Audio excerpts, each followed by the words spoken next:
speaks very highly of you, and so he said, oh yeah, we've run into each other at a couple of conferences and stuff. And, He, I've probably known him 25 years, is that right? and he's done a really good job.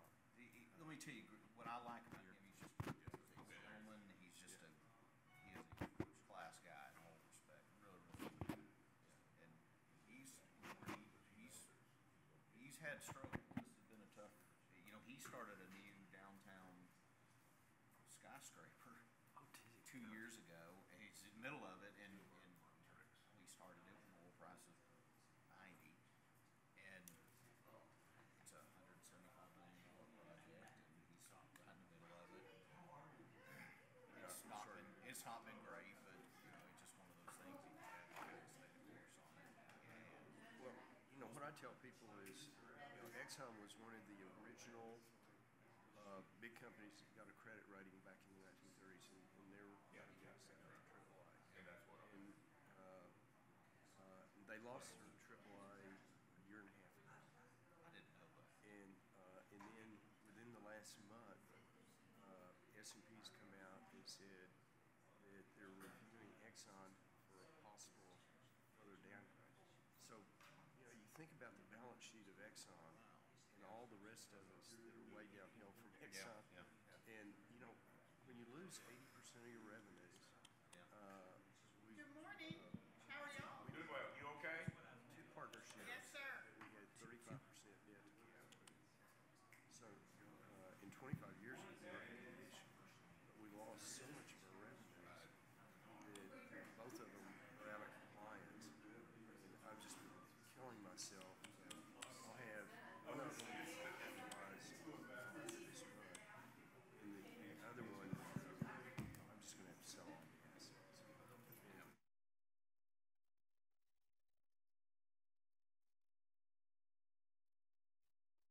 You okay? You know, and if I don't know if anybody could really forecast that kind of drop. If I'd known that, Done a different already. you know, 5 a.m. I've had a lot of little extra. So what happens when your wife travels and you're on making horse purchases. You know, I'll take the blame for it, but boy, what a bad time to be buying. And Boy, but it sure didn't look like it back then. yeah, no. Well, we'd had 3 straight years of prices over And I don't know. Everybody was telling me we're going to You got a pretty good rain at the ranch the other day. now nonsense. Well, I didn't really think I thought it would probably Coastal? drop to 90 or even in the 80s. Even as it's dropping, I was Oh, really? That's pretty good. Big Armstrong. Oh, okay. Yeah, yeah. I behave pretty well. They move 5 million barrels a day from Canada to the So I US. make about 100 And miles. he has a whole staff supply demand forecasting. I have 2 fields. I have lunch with him once a quarter to just get his One is my front field. closer to I nailed it for And, winter day. The second one, I leave my cows on is that right? In the summertime. They have green grass all summer. So they gain about a pound a day. You know, Yeah, that's they've good. got their head down, and You know, that's couldn't get funny. them to raise their head up.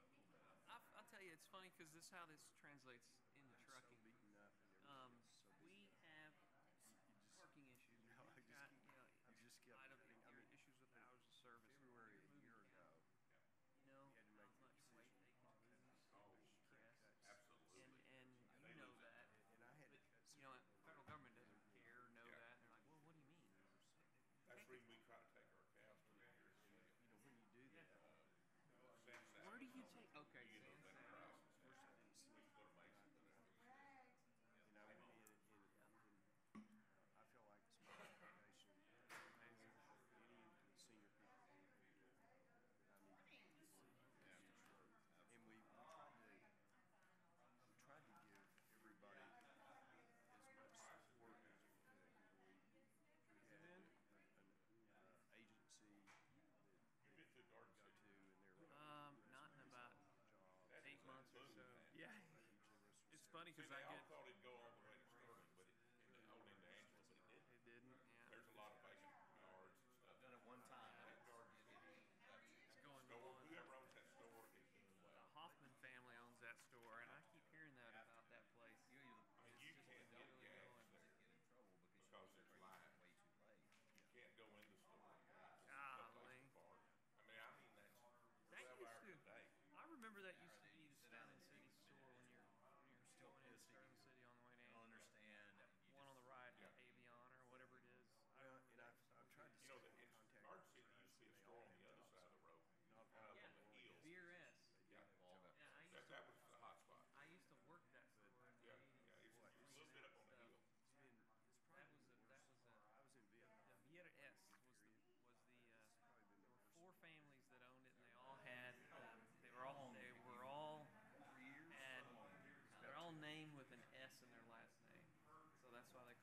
wasn't sure the sun was coming up tomorrow on, and his deal was he had gotten in the middle of a deal with Concho to sell some assets off, and technically it had to happen. And Concho started screwing up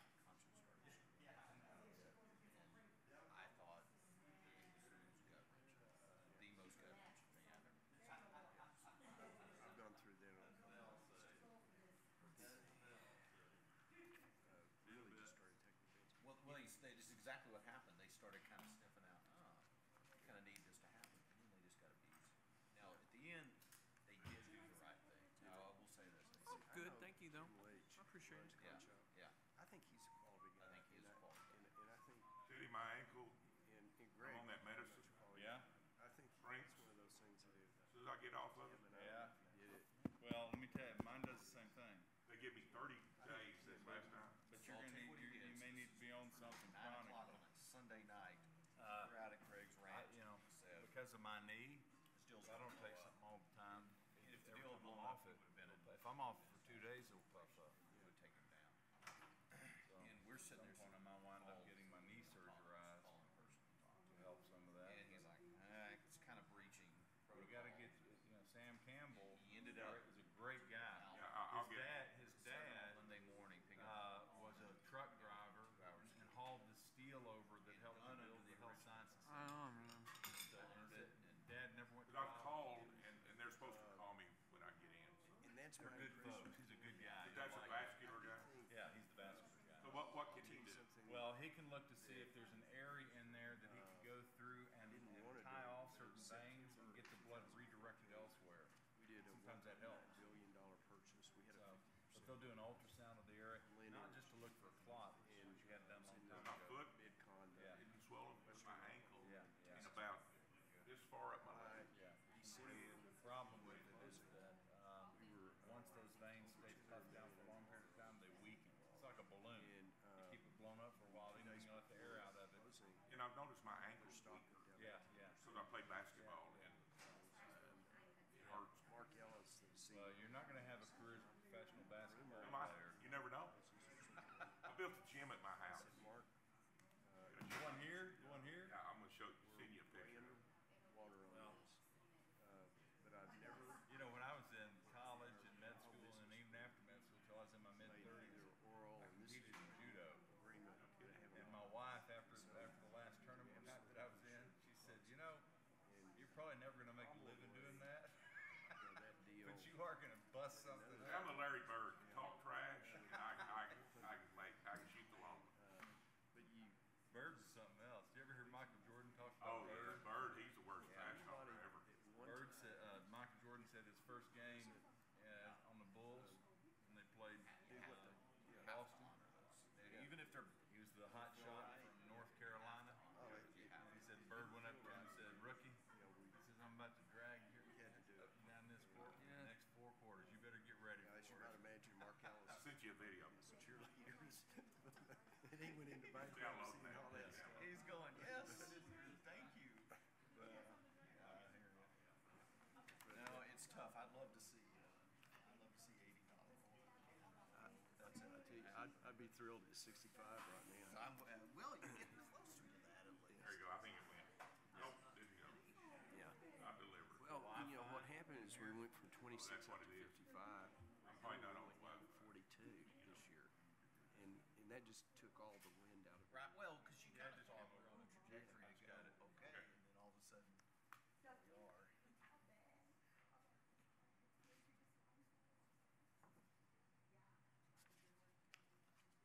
Man, that is beautiful. Hey, what's the word, Taylor? Not much today. How are you? Staying out of trouble? Don't lie. Slips up on you every now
San Francisco. Rick tells great stories about Harrigan. Yeah. Yeah, those are good people.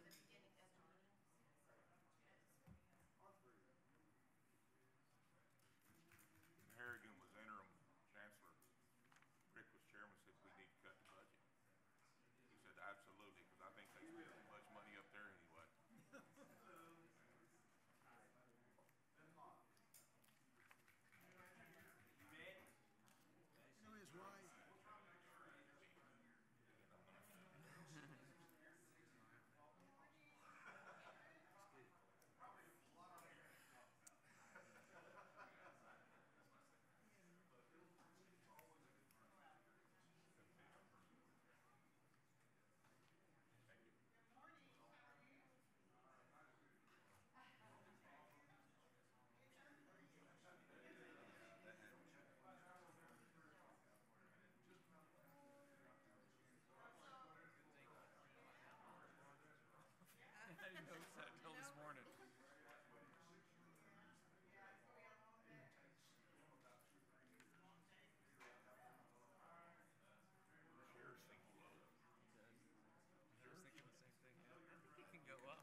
state first. Yeah, well, we got a swearing in. Yeah.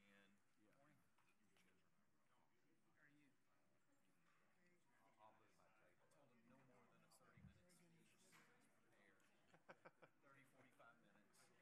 I told him no more than a 30-minute speech. He's prepared.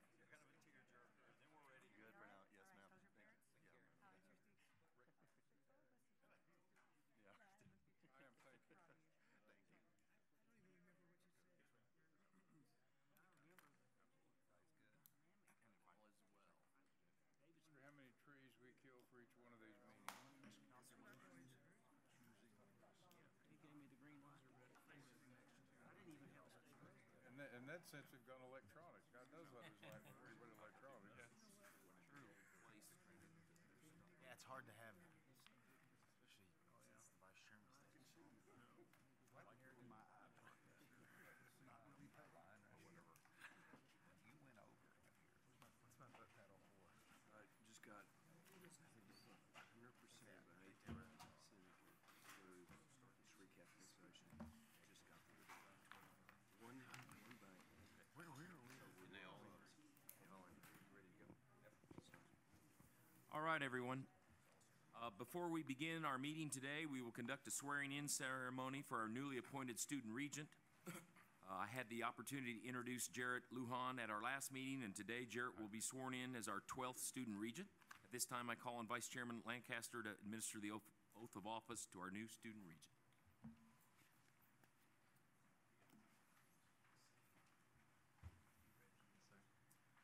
Mr. Chairman. And you're ready?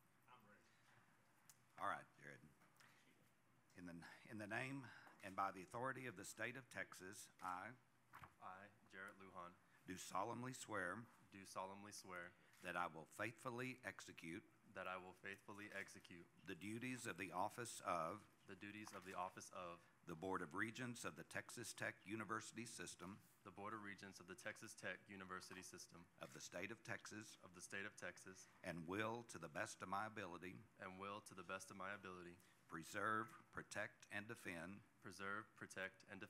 the Constitution and laws of the United States and of this state. So help me God. Did a great job. Thanks.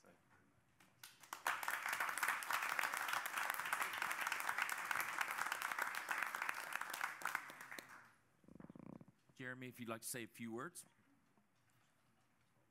Jarrett, I said Jeremy. Recalibrate. It's okay. Yeah, Jeremy's here in spirit.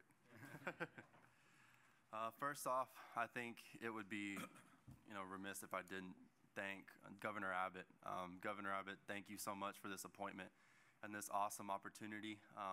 Being the first Hispanic student regent really speaks true to the governor's mission of diversity in higher education. And so I really think that it's really special, and it spoke true to my culture and to the culture of the town that I'm from in Marfa and Sierra Blanca, Texas. My parents are here with me today. If you'll stand up and just be recognized for a second.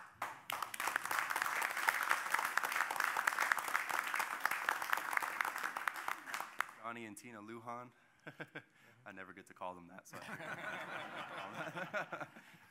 thank you both so much. I mean, the early morning runs for getting ready for cross country to preparing me for school and preparing me for college and being a first-generation college student and still getting me to this point. I couldn't be here without each of you.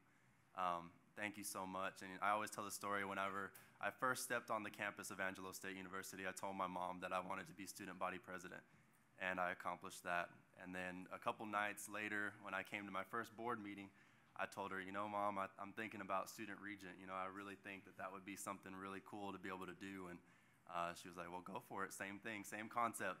And so here I am today, and I'm glad to say that I was able to accomplish this as well. And also thank you to my family members watching. I mean, from the moment I took a first step to running track, to crossing the stage, to being here today, I know that all of you are cheering me on through the cameras. So thank you so much to my mentors as well. Dr. Klingeman in the history department, Dr. Flores sitting in the audience, Dr. May for your leadership as well, and then to my friends. I mean, my best friends, Nick, Jacob, all of them, just to name a couple of them, all of you are so special to me, and I couldn't do this without each of your support, for always being there for whenever I need to kind of let loose and just hang out with some friends. So thank you all again for the congratulations. Thank you for the emails that all of you have sent me, and thank you so much for this opportunity. Thank you, Mr. Chairman. Absolutely, Jared. You make us proud. Thank you. All right. Thank you, Jarrett. We will now convene with our meetings as scheduled. We will begin with a meeting of the trustees of the Carr Scholarship Foundation. Chairman Lewis. The meeting of the Board of Trustees of the Carr Foundation is now called to order. The first order of business is the approval of the minutes. Is there a motion to approve the minutes of the Carr Foundation meeting held on May 18th, 2017? So moved. Second. All those in favor? Aye. Opposed? Motion passes. The second item is the approval of the 2017-2018 Carr Scholarship Foundation budget. Ms. Wright, will you please come forward and present the item for approval of the 2017-18 Carr Scholarship Foundation budget? Yes, sir. Thank you. We are presenting a $9 million budget this year for the Carr Scholarship Program, the Carr Trust Program. As y'all can imagine, trying to hit that investment income number has been kind of a challenge over the last couple of years, and we did not quite make it this past year, the investment income that I had targeted. So even though it looks like it's a decrease from 9.3 to 9 million, we're actually projecting an increase. Last year we should have hit about 8.7 million income for this last year. You'll also notice that the total Carr scholarships have been decreased slightly, what's budgeted for this next year. In order to continue awarding the number of scholarships and all the students who are eligible, we've reduced those scholarships by $500, which was presented back, I think, the February board meeting. So our total budget this year will be $9 million. And one other thing I want to point out, it does project we will have a negative fund balance at the end of this year if my revenue projections are correct and we spend everything.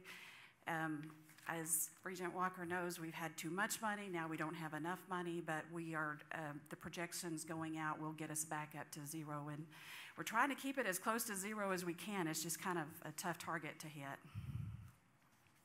Any questions on the budget? Yes, sir. Why is dual credit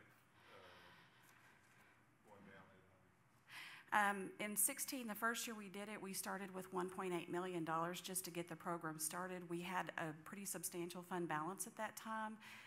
This current year and then all years future, we'll only be funding it by $1 million. And then we'll fund the remaining scholarships off of money generated by the dual credit program. Less students? Not less students? Not less students. More. Yeah, and that first year we were charging more. We only charge $86 per semester credit hour, and that first year we were charging $114, I believe.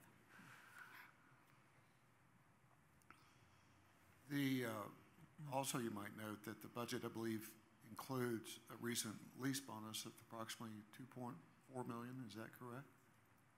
Yes. Candace is saying yes. Yes. So that's to be commended. Helps to be in the right spot at the right time. We're sure hoping so. How many full scholarships are we giving? Javier, you know? I believe we're still pretty close to 4 and 1, or 1 out of 4 students is receiving a Carr scholarship.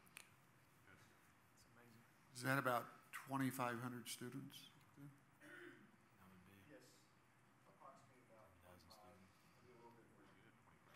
The average amount of that is around $3,000 per scholarship, or maybe something close to that? Yes, sir, well, we average it out. We start at $1,000 at the lowest level. Yes. It goes up to $5,500, Yeah. except for the very top, the scholarship pay is much more. Right. So an average would be probably about 25, maybe 3,000. That's an increase because at one time it was 1 to 6, 1 to 7 probably. And I know President May's goal is everybody to be on a car someday. Hopefully we'll get there.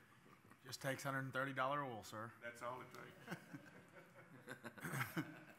One other comment that I would note is that the Carr Foundation, as you probably are aware, is unique in the sense that it started with oil and gas royalties and overrides in 1987 at a value, I believe, of $6.87 million approximately. And with that, the income from that over a period of time has been invested in the long-term investment fund for the endowment. And it's therefore grown from that original approximately $7 million in 1987 to $138 million projected in 2018. It's about currently, I guess, $125 million. Yes, sir. And there was an article last week in Bloomberg News, Business News, about the unique nature of oil and gas mineral estates and royalties in being utilized by state universities and public universities in this part of the world. And Carr Foundation was interviewed, and Candace was cited in that article as well about the unique nature of that asset, and which it is. I mean, we kind of, in West Texas, take it for granted because it's part of our culture, but it is very unique when you put it in context of the United States and the world.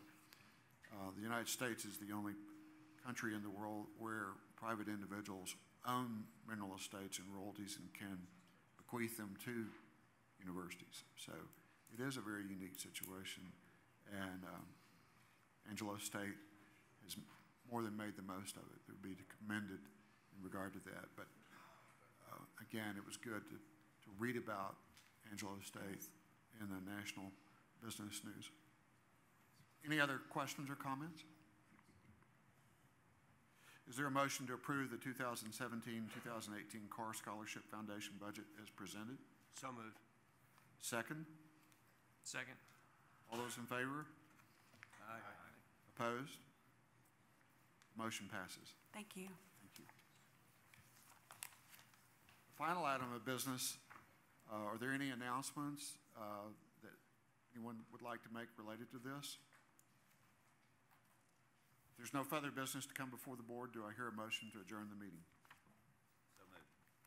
Second? Second. All in favor? Aye. Opposed? This meeting of the Board of Trustees of the Carr Foundation stands adjourned. Thank you, Mr. Chairman. All right, thank you. Next, we'll have the Academic, Clinical, and Student Affairs Committee. Chairman Walker. Thank you, Mr. Chairman. The Academic, Clinical, and Student Affairs Committee is called to order. I would entertain a motion to approve the minutes of the meeting held on May 17th, 2017, and May 18th, 2017. So moved. Do we have a second? John? Could we get a second? Second. Thank you. All in favor? Aye. This is the 3 John committees. Yeah, which is, that was a joke on the part of. There was a motion in a second, sir.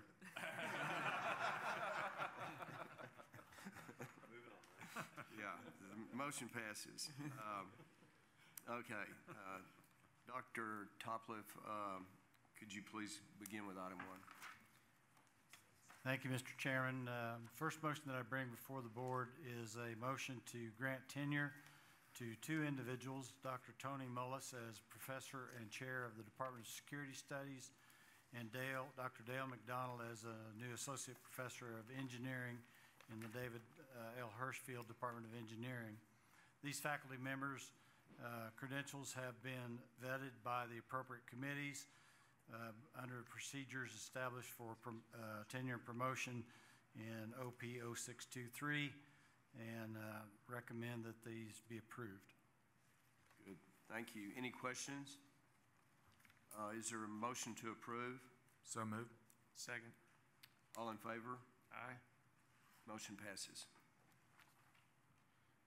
Mr. Chairman, I also bring before the board a motion to create 3 departments that are essentially already in existence. They have a director of a particular program, the Department of Social Work in the Archer College of Health and Human Services, the Department of Psychology, Sociology, and Social Work then would change to the Department of Psychology and Sociology, and then also to create the Department of Health Science Professions, also in the Archer College of Health and Human Services. Again, these administrative changes are sort of housekeeping type things, and they do not add any dollars to the budget. Good. Any questions? Do we have a motion to approve? I so move. Second. All in favor? Aye. Aye. Motion passes. Thank you. Thank you, Mr. Chairman. Dr. Gallion?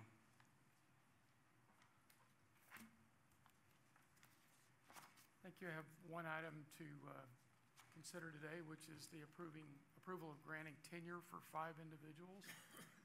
The 5 individuals that are listed in your documentation represent 2 from the College of Human Sciences, 1 from Visual and Performing Arts, 1 from Arts and Sciences, and 1 from the Whitaker College of Engineering. These are all people who have held tenured appointments at the rank of associate professor or higher at other institutions. Their dossiers have been reviewed by our faculty using standard procedures. Approval of these 5 would bring our total percentage of tenured faculty to just over 73%. Good. Any questions or discussion? No, sir. I do have one question. Do you, what is the national average with respect to tenured percentage? We're sitting at 73. Yeah, good question. We're on the high side. If you look at the Carnegie highest category, for example, probably the average is more around the 55 to 60% range. So I think that's actually something that's very positive for Texas Tech, that we are able to attract and retain faculty members for a long period of time through our tenure program. I agree. Any other questions? Motion to approve? So moved. I second. All in favor? Aye. Aye. Aye. Motion passes. Thank you.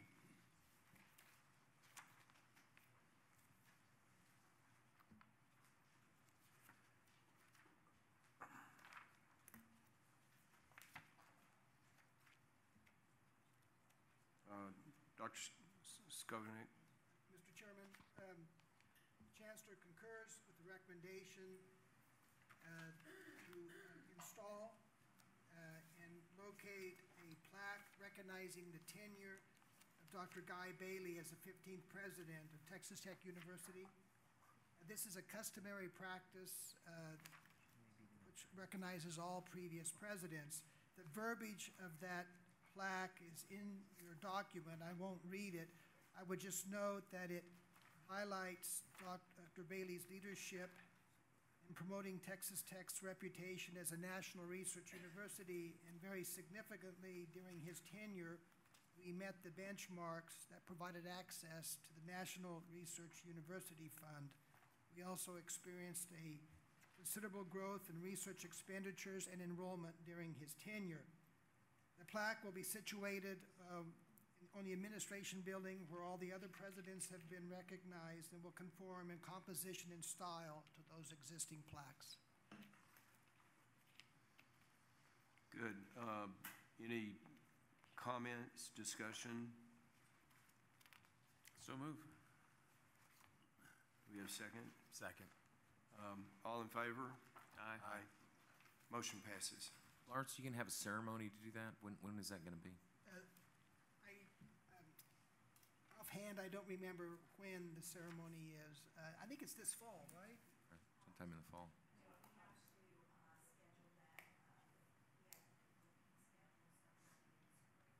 We'll make sure that you're notified in advance. Thank you. Continue. Mr. Chairman, this item concerns the honorific naming of the Vietnam Archives. We went to call the Vietnam Archives, which is located within the Vietnam Center, the Sam Johnson Vietnam Archives. Congressman Sam Johnson is a decorated veteran of the Vietnam War, and he has served in the House of Representatives for 26 years. He had a 29-year career as an officer in the U.S. Air Force. He flew several missions over North Vietnam, and after being shot down, he endured nearly 7 years as a prisoner of war. He's a decorated veteran and war hero. He retired as a colonel and was awarded 2 Silver Stars, 2 Legions of Merit, the Distinguished Flying Cross, 1 Bronze Star with Valor, 2 Purple Hearts, 4 Air Medals, and 3 Outstanding Unit Awards. As a member of Congress, his legacy includes considerable support for Texas Tech University and the Vietnam Center and Archives. He was instrumental in securing earmarked congressional funding that helped to build and grow the virtual Vietnam Archive, which is the largest of its kind in the world. So anyway, we feel this is an appropriate honor for Congressman Sam Johnson, and we're requesting approval to name the Vietnam Archives after him. Any discussion? Comments? Could I have a motion? Proudly motion. I second. All in favor? Aye. Aye.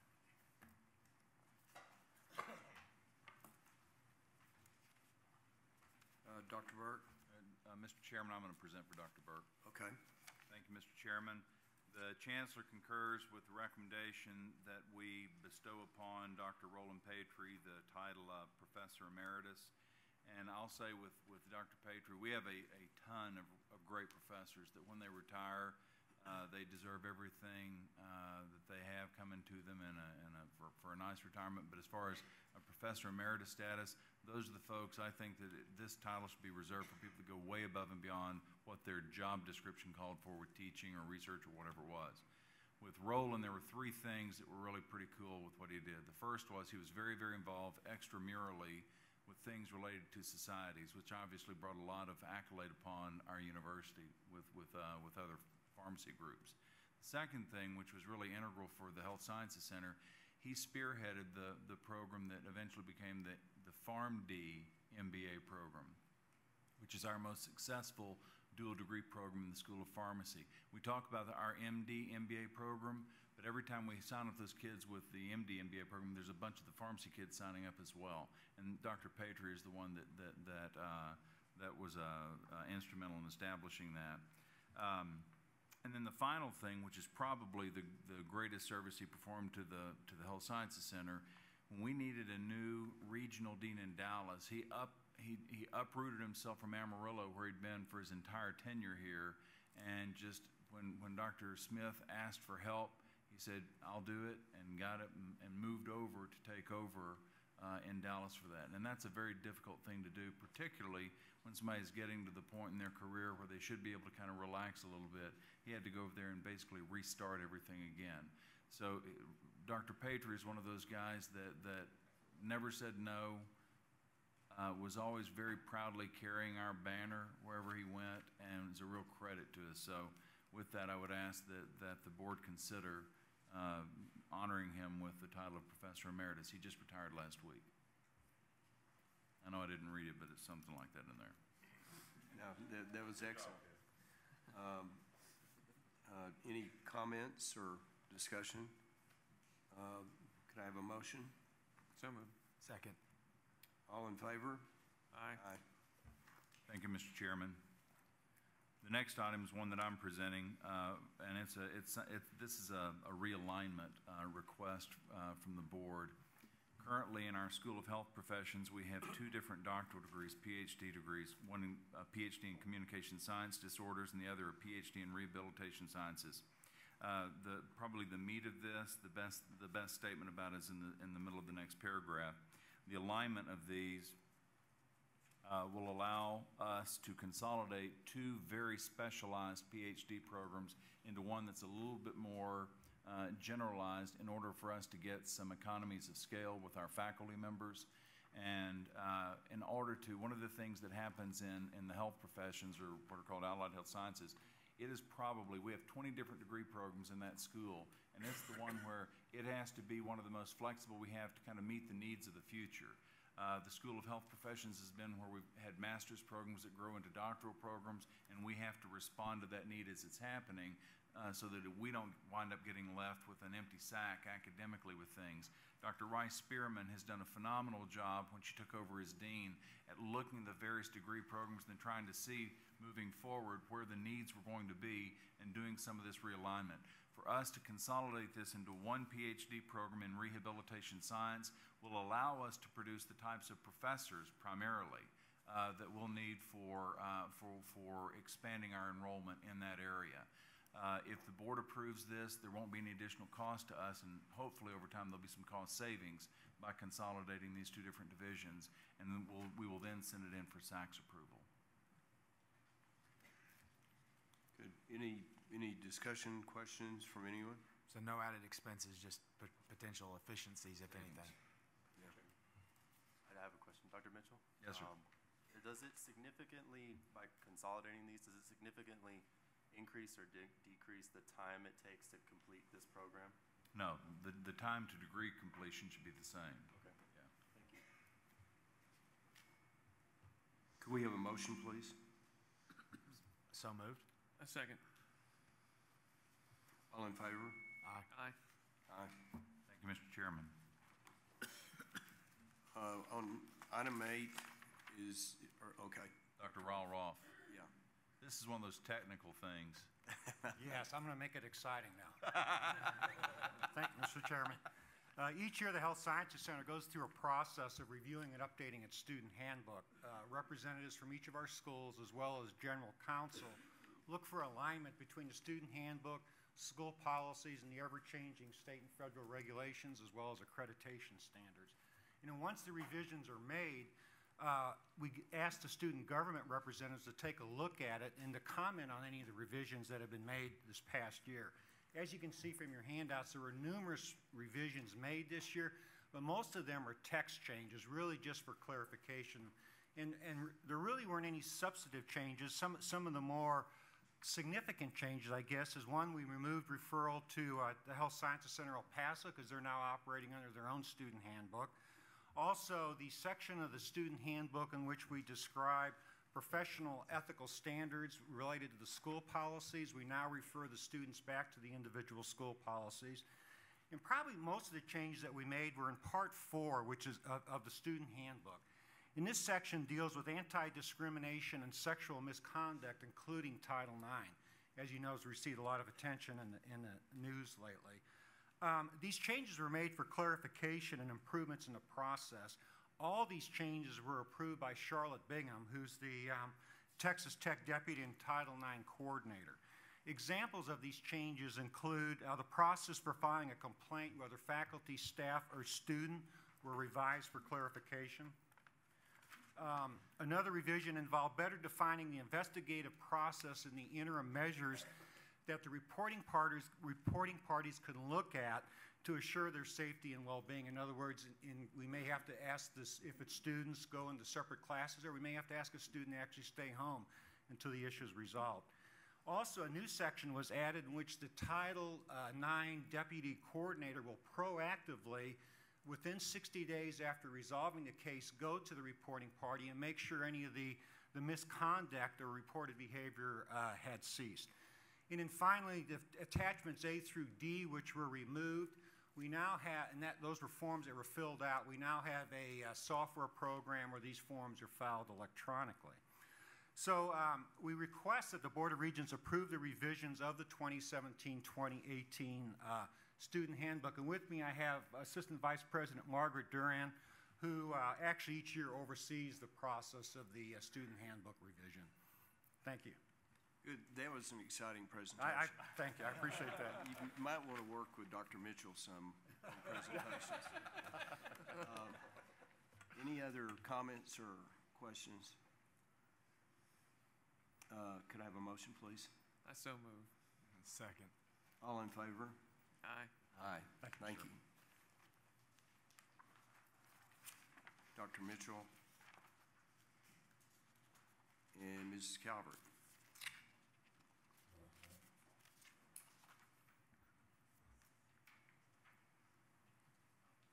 Good morning. We're here to approve and celebrate the naming of the Texas Tech University Health Science Center, Department of Public Health, the future School of Public Health, as the Judy Jones Matthews School of Public Health. However, until the school is accredited and the Board of Regents establish the school. It will be known as the Judy Jones Matthews Department of Public Health. We had the opportunity, several of us here in this room, to attend her memorial service last year. It was a very moving experience. We learned a lot about a very passionate, generous, selfless woman. And so as we listened to those stories, and really were moved to tears, many of us, on the generosity and the scope of what she has done for the region, we contacted her staff and we asked for them to help us craft a story that would honor her legacy. So I'd like to read that to you. Born in 1918, Julia Jones Matthews was a passionate supporter of the Abilene community and the region. A philanthropist and humanitarian, Ms. Matthews implemented many powerful and positive changes through her generosity, forever transforming the landscape of West Texas. Co-founder and president of the Dodge Jones Foundation, Ms. Matthews was named Citizen of the Century in 2000.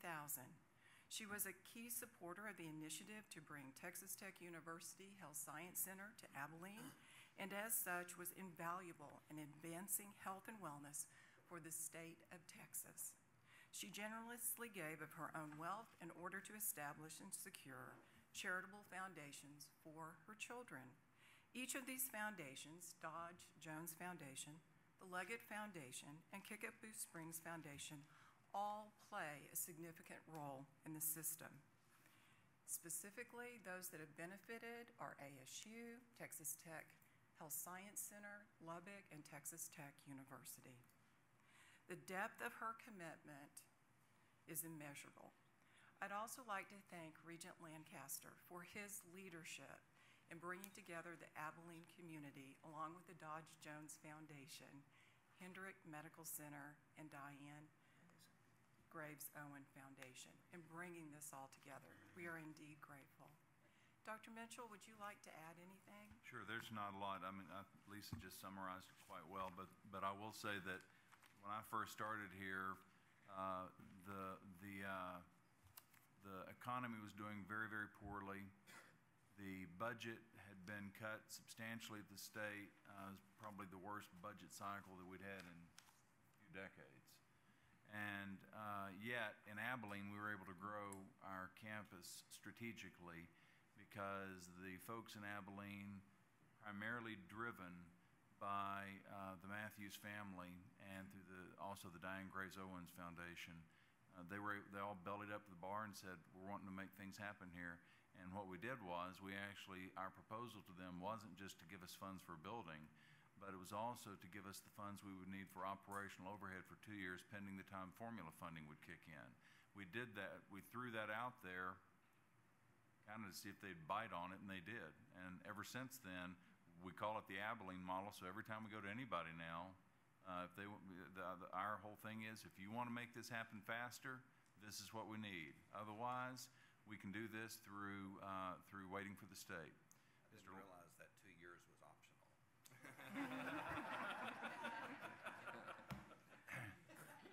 Mr. Lancaster, since he's vice chair of the board, I'll not comment on that. When you rotate off, I will. No, but it's been, that model has been phenomenal. So during the worst economic time we had as a university, we were still able to move strategic operations forward in Abilene by doing that. And this family has been passionate about it. What's interesting about the Matthews family is that the boys, they don't want much credit. They do everything very quietly behind the scenes and the like. And they wanted to make sure that after their mother passed away that she would get the credit. So this will be the Matthews Department of Public Health, and the moment that we have the School of Public Health opening, it'll transfer over to the Matthews School of Public Health. And I will say this about schools of public health in general. They gave us, between the two foundations, we got $25 million total, $15 million for the building, $10 million for the endowment. If you look at schools of public health nationwide, there are a couple of big boys that make a lot of money in their foundations, Harvard and Johns Hopkins. Then there's a big group in the middle where if you have a $10 million endowment, it'll work real well for you as a school. So we're very, very pleased with that. Good. Lisa, let me just add one thing, too, that you reminded me of, Dr. Mitchell.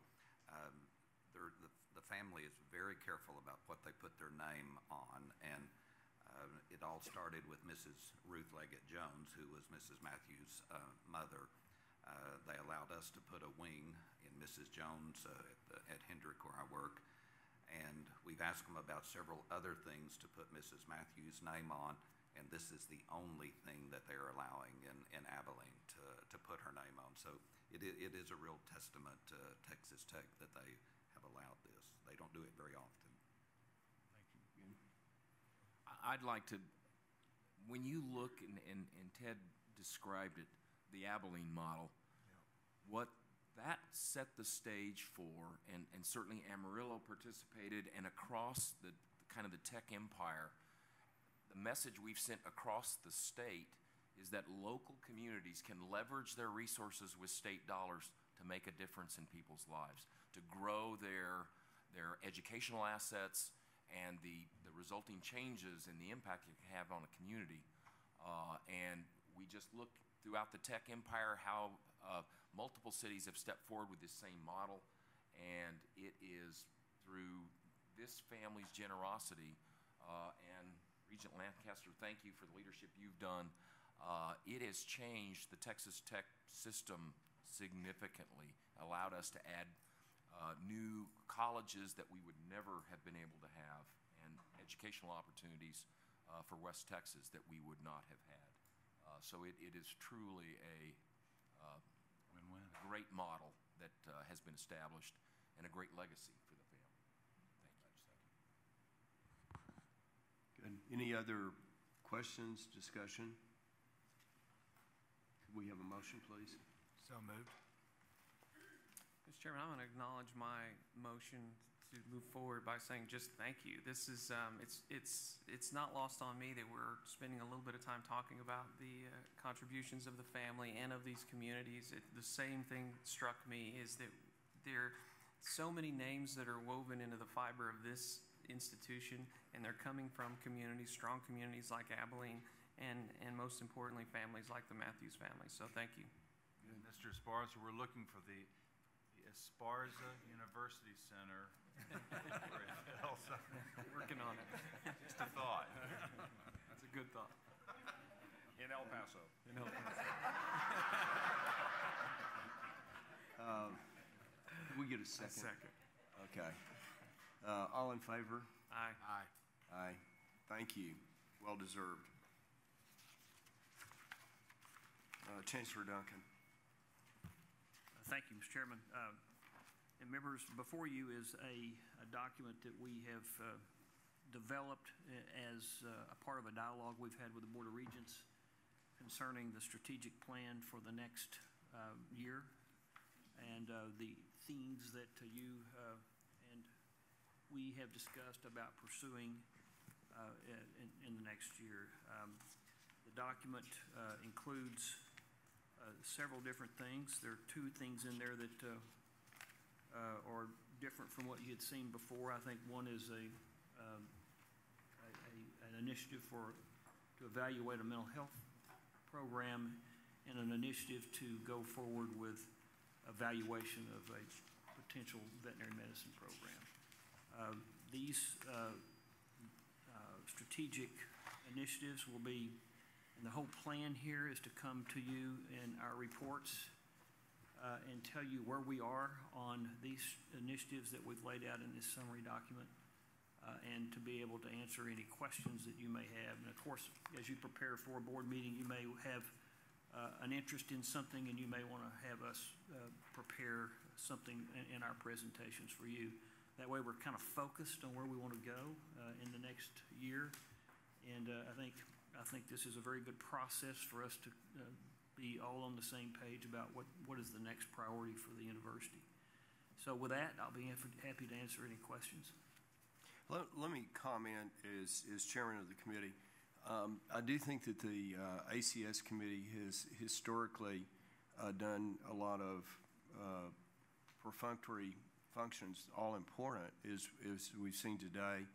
The chancellor came to me a few months ago and said that he believed that our committee should be more active in looking at a lot of things with our four-component institutions as well as the system in total.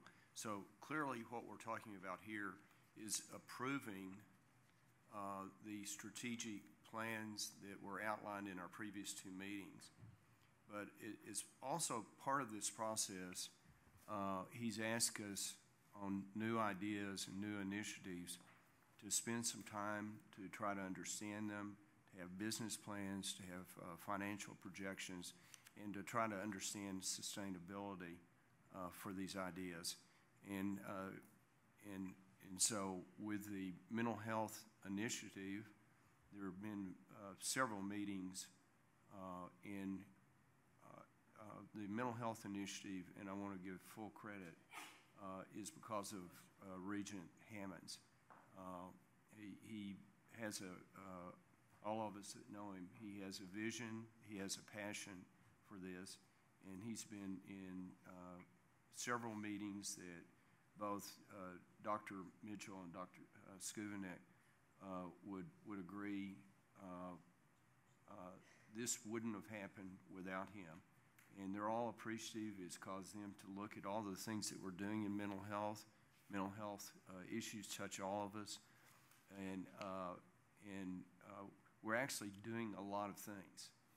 And I think that we're probably doing more than any of us realize as a result of this process. As all of you are aware, every one of our components have less funds after this last legislative session than we expected. So we all took a hit. So we have limited resources, but we're going to try to do good things with what we have. And to the credit of both Dr. Skuvenek and Dr. Mitchell, they have come out of their budgets, and in some instances some scholarship money, to provide money for the mental health initiative that will allow us to study this and work on this more intensively and to get a better plan that would lead to better funding. And so that's part of it. At the same time, as you're aware, we got funding for over $4 million from the legislature to spend money looking at the veterinarian school in Amarillo. And so both of those are embedded in this report, and I wanted to let you know that this is a process that we will continue with. Tech has, across all four components, has distinguished itself with things that we do and we do very well. And I think that we can continue to do that. And so, it's the intention of the Chancellor, and I'm fully supportive, that we vet those both within the ACS committee as well as within the Finance Committee. And so I'm sorry to take this time to do that, but I wanted to explain what we're doing. We've created various institutes and other groups. In fact, the number's 91 in all four of our components. And some of those are doing spectacularly well, and some of them are draining on our resources. And one of the things that I'm asking the heads of all four components is if you would report to me the various institutes, groups that are part of your responsibility, so that we, along with you, can be more aware of those and how they're doing, how they're funding, and the sustainability of those. Because at times, some of these are created and they're not living up to the early promise, and it's something that we need to maybe put a light on. And I know that the presidents of our components are very aware of this and have focused on it, but it allows us at the ACS committee to also focus on it. So I ask that you allow us to at least be aware of this and help if we can on those issues. So moving to the issue, we have the strategic plan that incorporates these two new items, and the board has all the new information on that. I'd like to pause and see if we have any questions or comments on the strategic plan.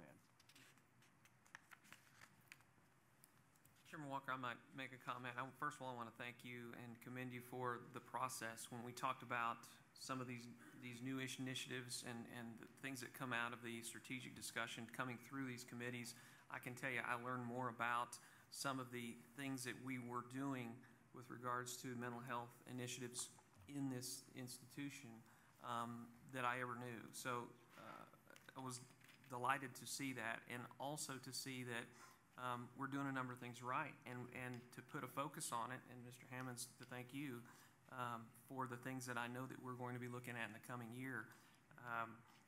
I know no one takes lightly the sacrifice of the dollars that are going to have to be made to make this happen. You've mentioned already that these are scholarships that are impacted, but I can promise you, everyone up here in this room, mental health has touched everyone's lives. And to some aspect, whether family or friends, we could all tell our stories most certainly. It does make me proud that we're doing some good positive things to not just better this environment, but at the end of the day, save lives, because I think that's what this is all about.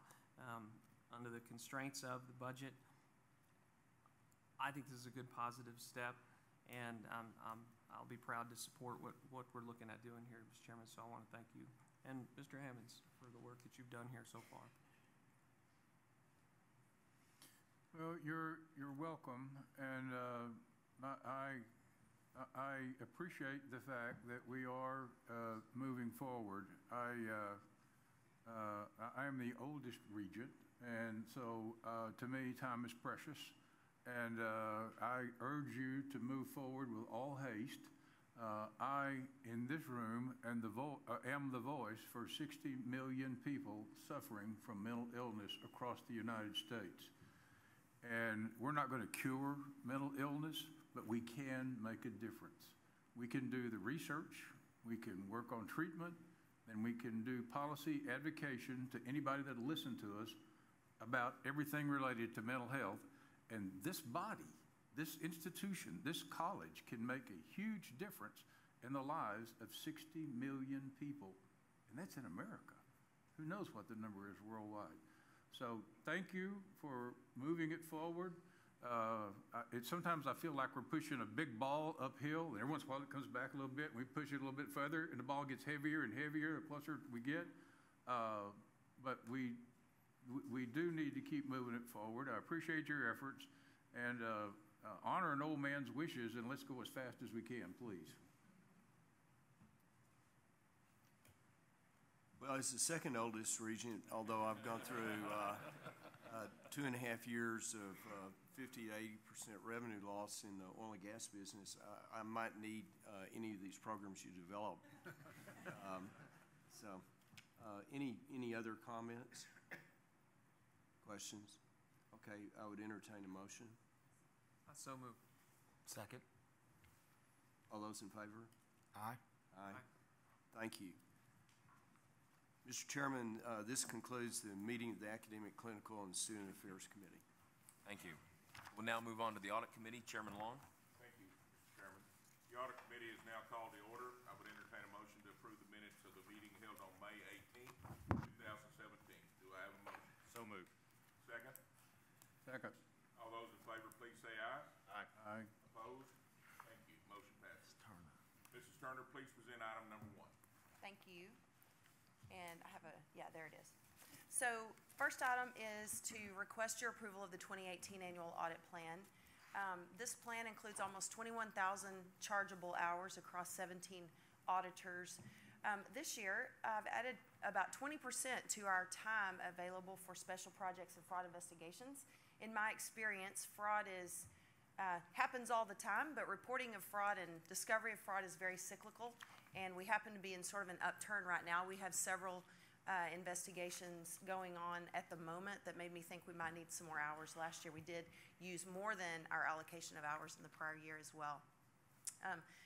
We do fraud prevention training, as I've talked about before, at all 4 of the universities and multiple campuses. And one of the frauds that we're investigating right now, the administrator who called us told us that when she sat through after sitting through our fraud prevention training at the request of her dean, she's now in a situation where she recognized some red flags that we had talked about and thought, man, I think this is what the auditors were talking about. And so she called us. We have, in fact, confirmed fraud in that case. So definitely time well spent. So getting into the annual audit plan, the definition of internal auditing, our standards actually require that we review this definition annually with board and senior leadership. So it hasn't changed. It's an independent, objective assurance and consulting activity. And our goal is to add value. We don't want to just be doing stuff. We want to do things that add value to the universities and to the system administration offices. We bring a systematic, disciplined approach to improve the effectiveness of risk management, control, and governance processes. In addition, we have a code of ethics that we follow, and the standards and rules of conduct, the principles in that include integrity, objectivity, confidentiality, and competency. Our mission, which did change last year, is to enhance and protect organizational value, again, by providing risk-based and objective assurance, advice, and insight. And I really like this definition. It's very broad. It goes beyond sort of counting cash and, looking at travel expenses and making sure that we're spending all of our money right. It really goes far beyond that. Our standards require that we develop a risk-based audit plan, and we've done this. The Texas Tech University system institutions are in the process of implementing enterprise risk management processes, or ERM, as we've called it. And we did utilize the information from those processes, which are still under development, in informing this plan, as well as some 70-plus interviews individually with everyone from the chancellor to vice chancellors, VPs, presidents, deans, and others. It's a very broad-based process, and I think results in good information each year. So here are some highlights from this year's areas of focus. And I have these sort of divided over the areas that include academics and research, financial resources, compliance, and information technology. In academics and research, you'll see we have law school at TTU that we're going to take a look at. We're going to do a little bit of work regarding Costa Rica. That'll be a financial audit. There's not a lot of activity going on in terms of the finances at this point, but we're going to get in there pretty early and look. Student media as well. At HSC, we will be looking at family medicine and OB-GYN, and then in El Paso, we'll be doing some work in pediatrics and internal medicine. Regarding financial resources, of course, our bread and butter is we do look at finances in many different ways. There is an annual audit that's required to be done by independent auditors, and we have that on the books regarding CPRIT grants. Our institutions have a lot of money coming in CPRIT grants, and those audits in the past have not uncovered any issues regarding those. We've also got our audits that we have independent auditors doing of construction projects, the foundation, Texas Tech Public Media, the CAR Foundation, the ASU Foundation. All of those are independent audits that get done annually. We've also set aside some consulting hours to use in institutional advancement, and we just finished an engagement there, which I'm going to be talking about momentarily. At TTU, we'll be looking at research commercialization as well, the Office of Research Commercialization, and how they're going about their work. At HSC, there's an office within the Office of Strategic Initiatives called the Revenue Cycle Unit. Their goal is to increase money coming in through the medical practice plan. And we have some very parallel interests, and the work that I see us being able to do with that office is really pretty exciting. We'll be looking at procurement card processes as well. That one's actually going to be what we call a fraud audit, not an investigation, but an audit where we're actively looking for signs of fraud in other areas, specifically through procurement cards. At both health sciences centers, we'll be looking at the physical plant, And then in El Paso, of course, the financial statement audit that is required by SACS is already underway. The independent auditors have done their interim work, and they'll be coming back after year end to finish up that work by the middle of December. They're on a very accelerated time schedule, but with how good the audit went last year, I feel great about that, about making that schedule. We'll be doing some work at the Trans Mountain campus as well. They've started seeing patients out there and having business operations, so getting out there sooner is a good thing. At ASU, we're doing some pretty bread and butter foundational audits in accounts payable and procurement. And then in the compliance area, there are so many regulations, whether they're state, federal, or from other parties that our institutions are subject to, such as NCAA. Compliance requirements in higher ed are almost endless. In order to meet some requirements of the state, we're going to be doing some more work in the contracting and procurement processes. These are required by Senate Bill 20, which went into effect last year, and it involves conflicts of interest in contracting and other processes. This next one, benefits proportional by fund. Some of you may remember that in about 2012 or 13, it was discovered that North Texas had been sort of double dipping on their benefits allocation from the state. At that point, the governor required all institutions to do first 1 year and then 3 years worth of audits. So we've audited fiscal 12, 13, and 14 for our institutions. That audit uncovered only minor and immaterial issues. However, there's a rider in this year's General Appropriations Act that requires internal auditors at public institutions, once again, to audit 3 years worth at all of our institutions. This is a very time-consuming audit. I don't anticipate we'll see issues again, but we're going to get the work done. Athletics and the Office of the Registrar, as well as financial compliance of grant funds. Those are going to be compliance-related audits. Athletics will be looking at NCAA, as we always do. At the HSC, we have to dedicate hours under the contract for correctional managed healthcare.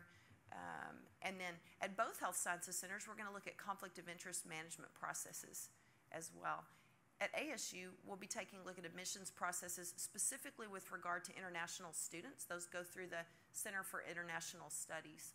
And then you may recall that last year we specifically dedicated 2 audit positions to be IT auditors. They do nothing but IT audits all year long. And then the rest of our auditors have a really good baseline for IT auditing as well. And so my other staff work with these 2 dedicated IT auditors to get a lot of work done. At TTU, we're going to look at building control systems security. So things like heating and cooling systems, communication systems, those have access points that can have vulnerabilities with regard to them. So we're going to be taking a look at security of those systems, as well as access to the scholarship tracking system. At TTU, every student that gets a scholarship through the university, it goes through that scholarship system. And we have seen abuse, not frequently or often, but once in a while we see abuse, so we're going to be looking at security of that system.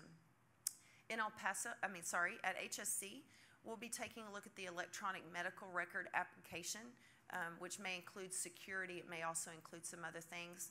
And then in El Paso, GE Centricity Business, that's the patient billing system, we'll be looking at security of that system, as well as doing some follow-up on security requirements that are in the Texas Administrative Code that apply to all of our institutions. We'll be looking at how those controls have been implemented. At ASU, there's a foundational review called an IT General Controls Review. We did one down there, but it was in about 2008 or 9, so it's been quite a while. And we do these periodically at each of our institutions. We'll also be looking at the e-learning system, which is online course delivery. And then we're going to be participating in the implementation of a new system called Chrome River, which is going to automate some of their travel processes that are currently pretty manual. And then later, it may be used for their procurement card system as well. So these are some areas of focus. That doesn't include every single audit, but it's a lot of work that we plan to get done this year. And so with that, I respectfully request your approval of the 2018 annual audit plan. Are there any questions? How does your schedule and program integrate in with the financial office, CFO's mission in regard to the enterprise system that we're implementing? Enterprise risk management? I'm assisting the risk management office, which is where the ERM process is going to be housed in system administration. And then we're working with each of primarily the CFOs have been the ones to get the ERM process started at their respective universities. And so we see information that's coming from them. We may hold some additional information sessions, but we utilize the information that they come up with on what they think their most significant risks are and how those are being managed. I utilize that in the formulation of this annual plan, and then also we look at that throughout the year as we're doing individual audit engagements. Each audit engagement, unless the scope is specifically set by an outside body, we do an institutional or an engagement level risk assessment before we even get started. So for example, the audit that I had up there of the School of Law, there are a lot of things going on in the School of Law that we could look at, but with a certain number of hours, we can't look at every single thing. So we'll do an engagement risk assessment to determine where we think we can best help them, and we'll focus our efforts there. Does that help? Does that answer the question? Yes. Thank you. Mr. Chairman, I've got a comment. Kim, as past chair of the audit committee, I want to tell you that you are best in class. You have 17 audit professionals that audit 20,000 hours, and that's a little over 1,200 hours a person. And we all, as I look around the room, Dr. Jumper and John, and we all have areas and components that are very robust, and it falls on your back. And not once do I ever hear you complain. Audit's one of those areas that you just, Mr. Chairman, don't really get credit unless there's a problem. And we, fortunately, in 6 years didn't have a problem.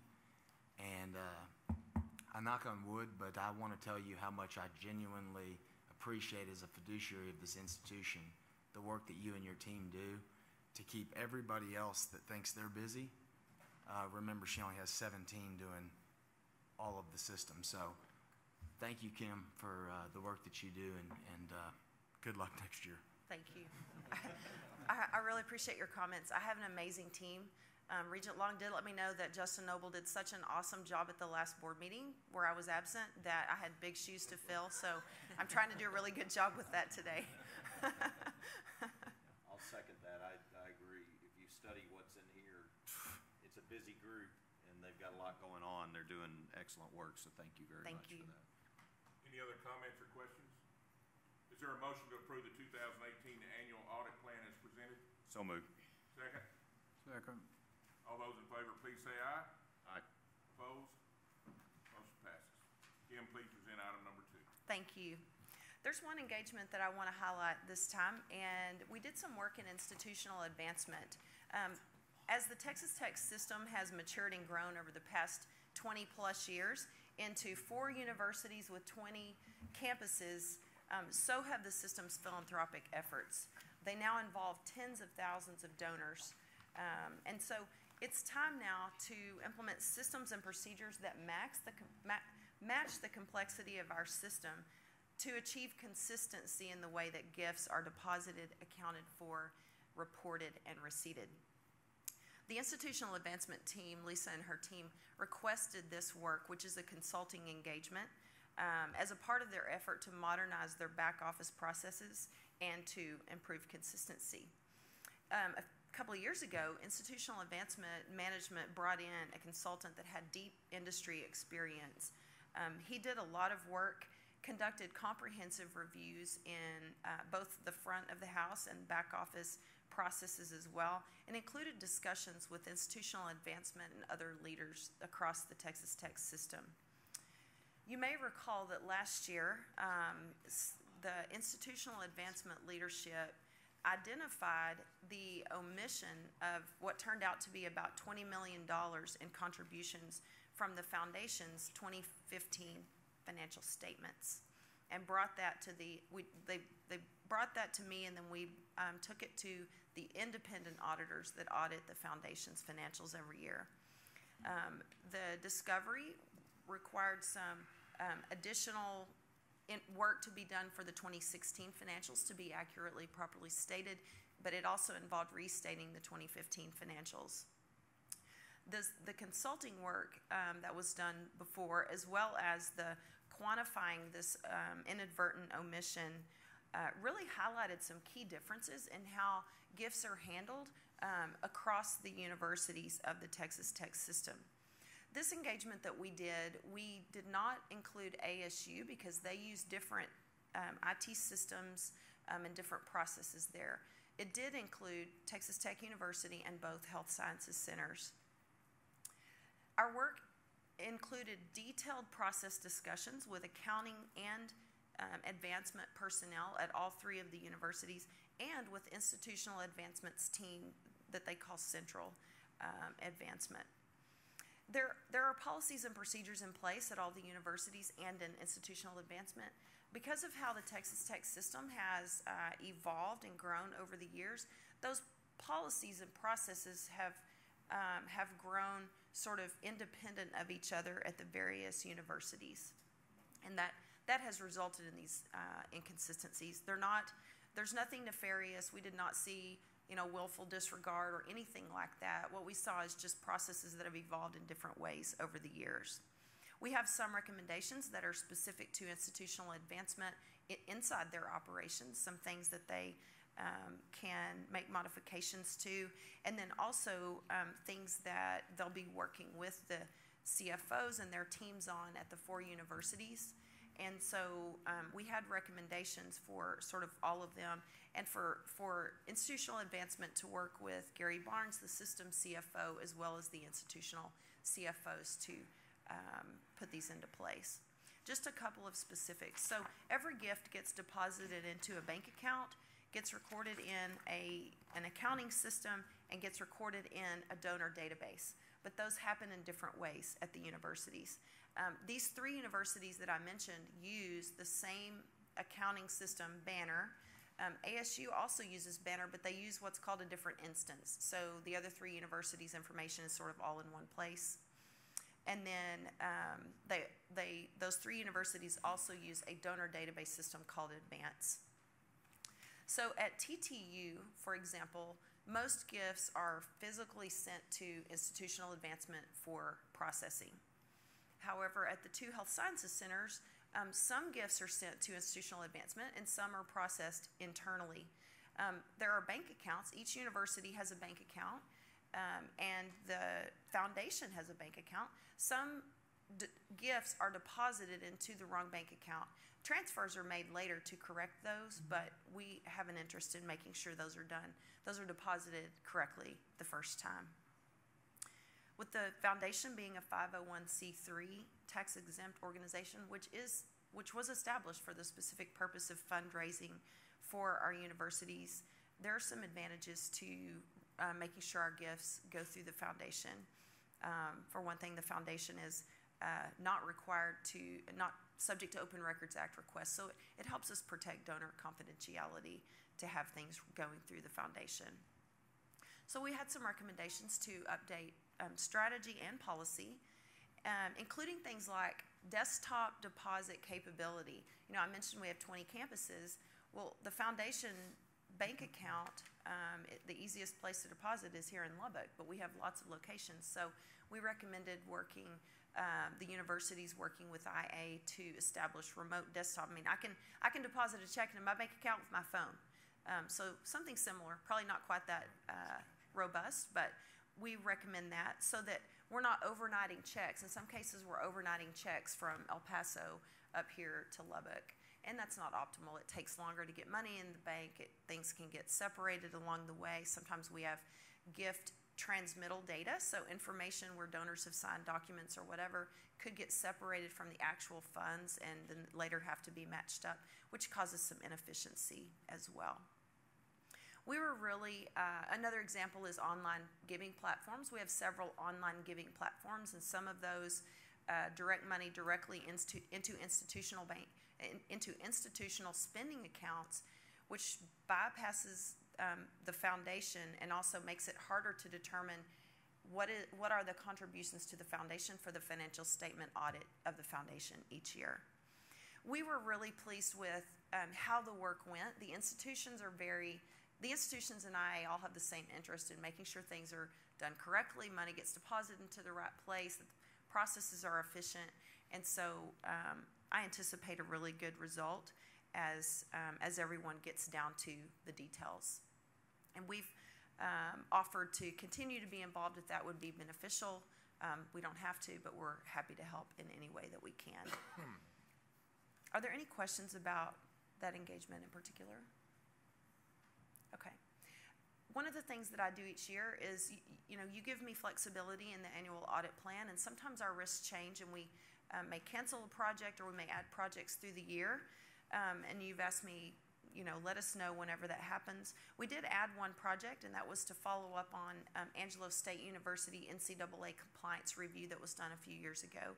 We did that follow-up. We were pretty pleased with how it was going, and I know Dr. May is continuing to follow up on those things that had not been completed as well. And then I canceled 3 audits. 2 of those were at HSC regarding information technology. One was an IT general controls review, and one was mobile device management.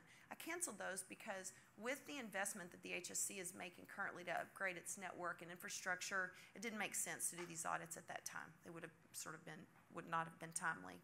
And then we had hours on the plan for every time we get a new president or new chancellor. I put some hours on the plan for them to use however they want. Dr. Skubinek had some hours. We ended up not using those this year, but obviously our time is, we're open to those at any But I will point. state that Dr. Skubinek was requesting that she audit me more. So those were the changes to the prior year audit plan, and that concludes my report. Thank you, Kim. The committee will now convene an executive session as authorized by Section 551071, 551074 of the Texas Government Code, and we will move to the Board of Regents Committee Room for this portion of the committee meeting.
Chairman, there are no action items to consider from executive session.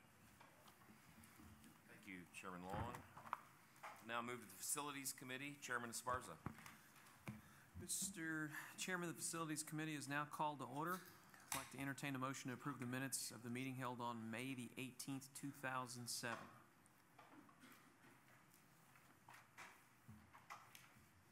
Oh, yes, sir. I make the motion. Hello. Do I have a second? Mr. Walker. Walker. Do I have a second, Mr. Walker? Mr. Gatekeeper of the motions over here. All those in favor? Aye. Thank you. Let's get started. Mr. Molina and Ms. Calvert, would you please begin with item number 1?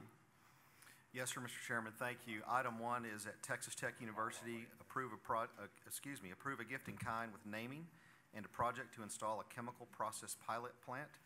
I was going to orient you real quickly before Ms. Calvert comes and speaks about the partnership.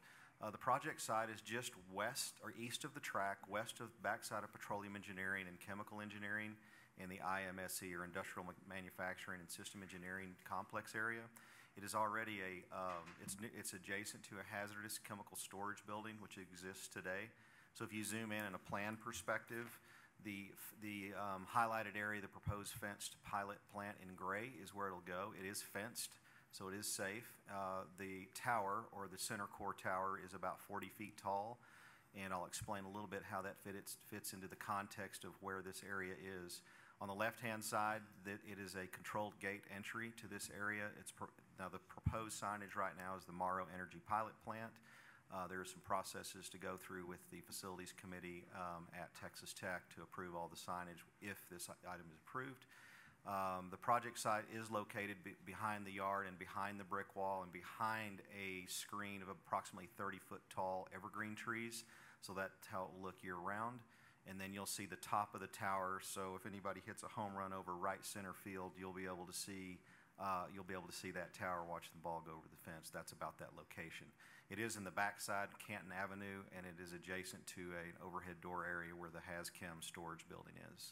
And it's not going to have any impact on petroleum engineering expansion in the future? Good point. No, sir. That fenced area is really a mobilization yard for that many operations back there, so it is not an expansion area for facilities. Correct. So, Ms. Calvert, would you like to talk a little bit about the partnership?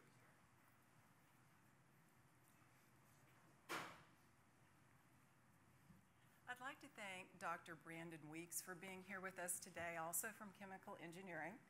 Any technical questions? Dr. Weeks is here to answer. Also, he is representing the Dean. The Dean is on his way to Thailand at the request of the King of Thailand to promote the sciences and increase relationships with the government of Thailand for Texas Tech Engineering.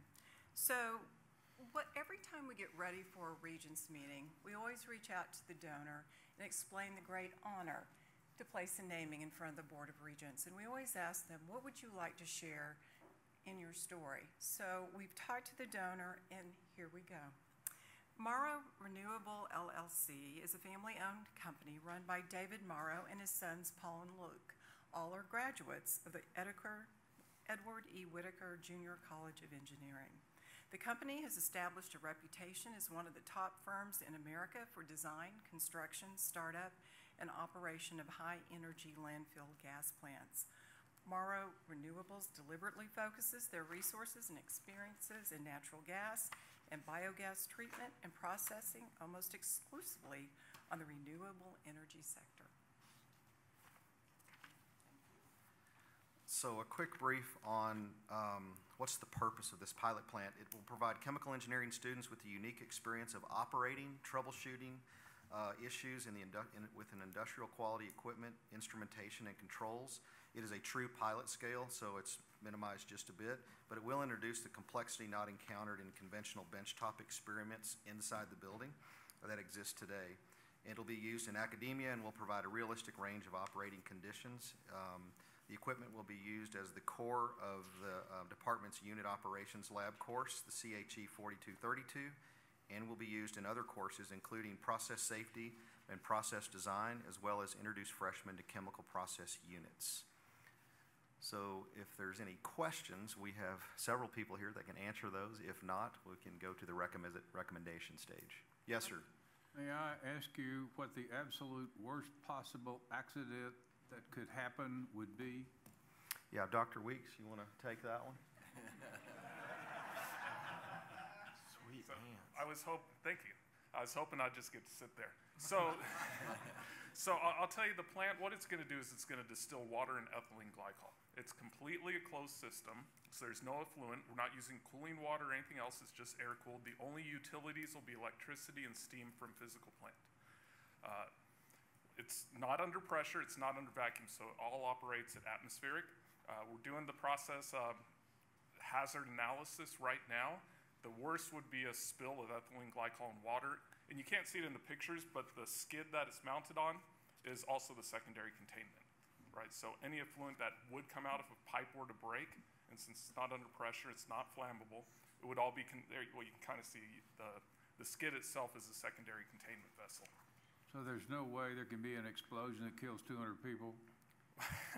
No, I mean, there's always safety concerns. It will be hot. And I don't think Mike mentioned it, we're gonna put a secondary fence. It'll be attached to the unit operations lab with a control room and a glass window.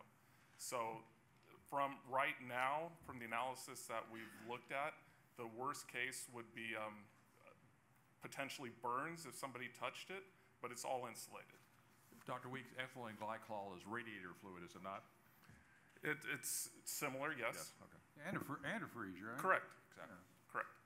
It's all closed loop, though. It's all closed loop, so the big vessels, the container recycles back into that vessel. And ideally, there will be no maintenance with it apart. There's only two moving parts, two pumps. That's it. Didn't you build a similar facility at 3 Mile Island? Wow. I'll tell you, just so you know, there is one other plant in Texas that's at a university. It's at Brazosport, and they've done this exact same system, and they use it for training engineers at Dow, so operations engineers. And this wasn't brought up because we don't know how it'll go, but this could be a way to reach out to the chemical process industry in West Texas. We've got a number of refineries, and eventually, one thing that tech doesn't have, at least from the engineering side, is the lifelong learning. So we can reach out to engineers and hopefully train their operators on this plant. And no, we didn't do anything at 3 Mile. So injury to a student is non-existent? No, I'd never say it's non-existent. There's always risk, and the idea is to minimize risk. So even in the pilot scale, so they're calling this pilot. This is the real size of an operating column. It's built to size, and why is it not bigger? Because we're not going to have a large flow that you'd see at the large refineries. But even the bench scale, I guess is the word you used. Those are still also hot. They're the same experiments, just on a much smaller scale. The advantage that, well, there's a number of advantages. One is the students will get to use real systems. The second is this is actually insulated. The one that we currently have in the unit operations lab is glass, so it gets extremely hot. Is there any noise associated with it? The only moving parts are two pumps and a fan for cooling. So yes, I couldn't answer how many dBs, but it's not gonna have high pressure steam venting or anything like that. Yeah, that was my question, because I'm a Houston guy, and go to Deer Park in areas like that, and it can get nasty. Yeah, to me, there's a reboiler, of course, for heating up the fluids, but since it's all closed and no venting, like I said, it's all contained into a single unit, and the steam the effluent will go back to the physical plant. Thank you. Thank you, Dr. Weeks. A clarity point on the sound too, Mr. Regent, is it's not only a fence area, it's a fully 12-inch thick brick, 8-foot high wall. Thank you. What's that? It's Regent Ron, thank you. Got it. The recommendation on the floor is to approve the acceptance of a gift in kind of personal property valued at $1.21 million. Name the property the Morrow Energy Pilot Plant. Proceed with a project to install a chemical process pilot plant in the exterior fenced yard outside the chemical engineering lab area. The total project budget of approximately $1.6 million report the project to the THECB and complete the contract documents and award a construction contract. What that means, we're going to need some support out of the plant operations division. They will manage the connectivity and the setup of the skid unit. Any further questions for Michael or anyone else? Not, I would ask for a motion to approve this item. Motion. Have a second? Second. All those in favor? Aye.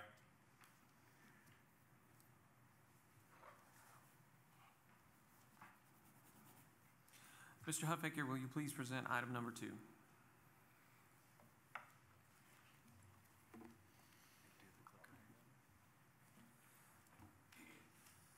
So item number 2 relates to a situation that the board has been informed of before, most recently in 2015.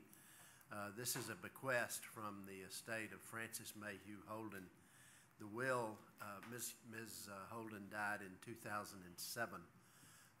The will had a clause in it that said that the property was to go to Texas Tech, but if Texas Tech sold or otherwise disposed of the property, then the gift would lapse and go to another university in the state. So for many years, the estate was held open.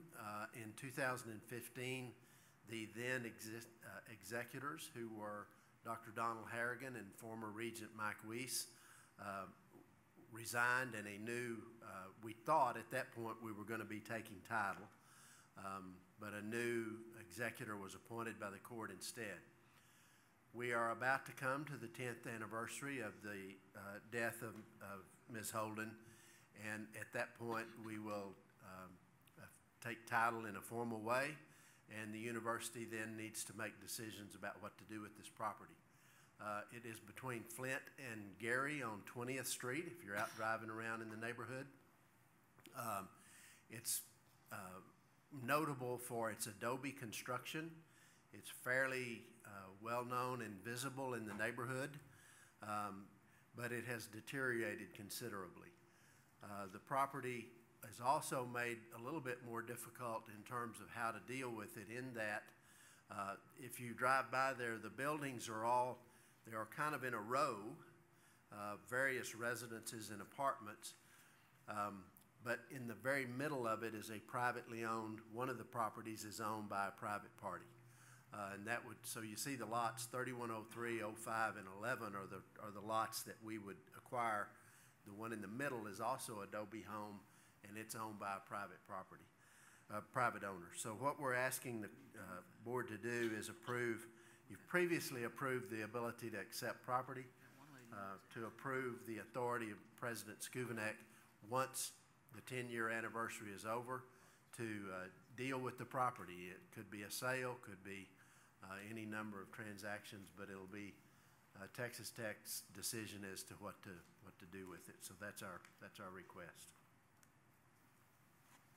And so to be clear, we're essentially authorizing to accept the terms of the agreement so that the property can be dealt with. It's not yet to decide. I think there's been some discussion over what to do, but at this point it's just receiving the property.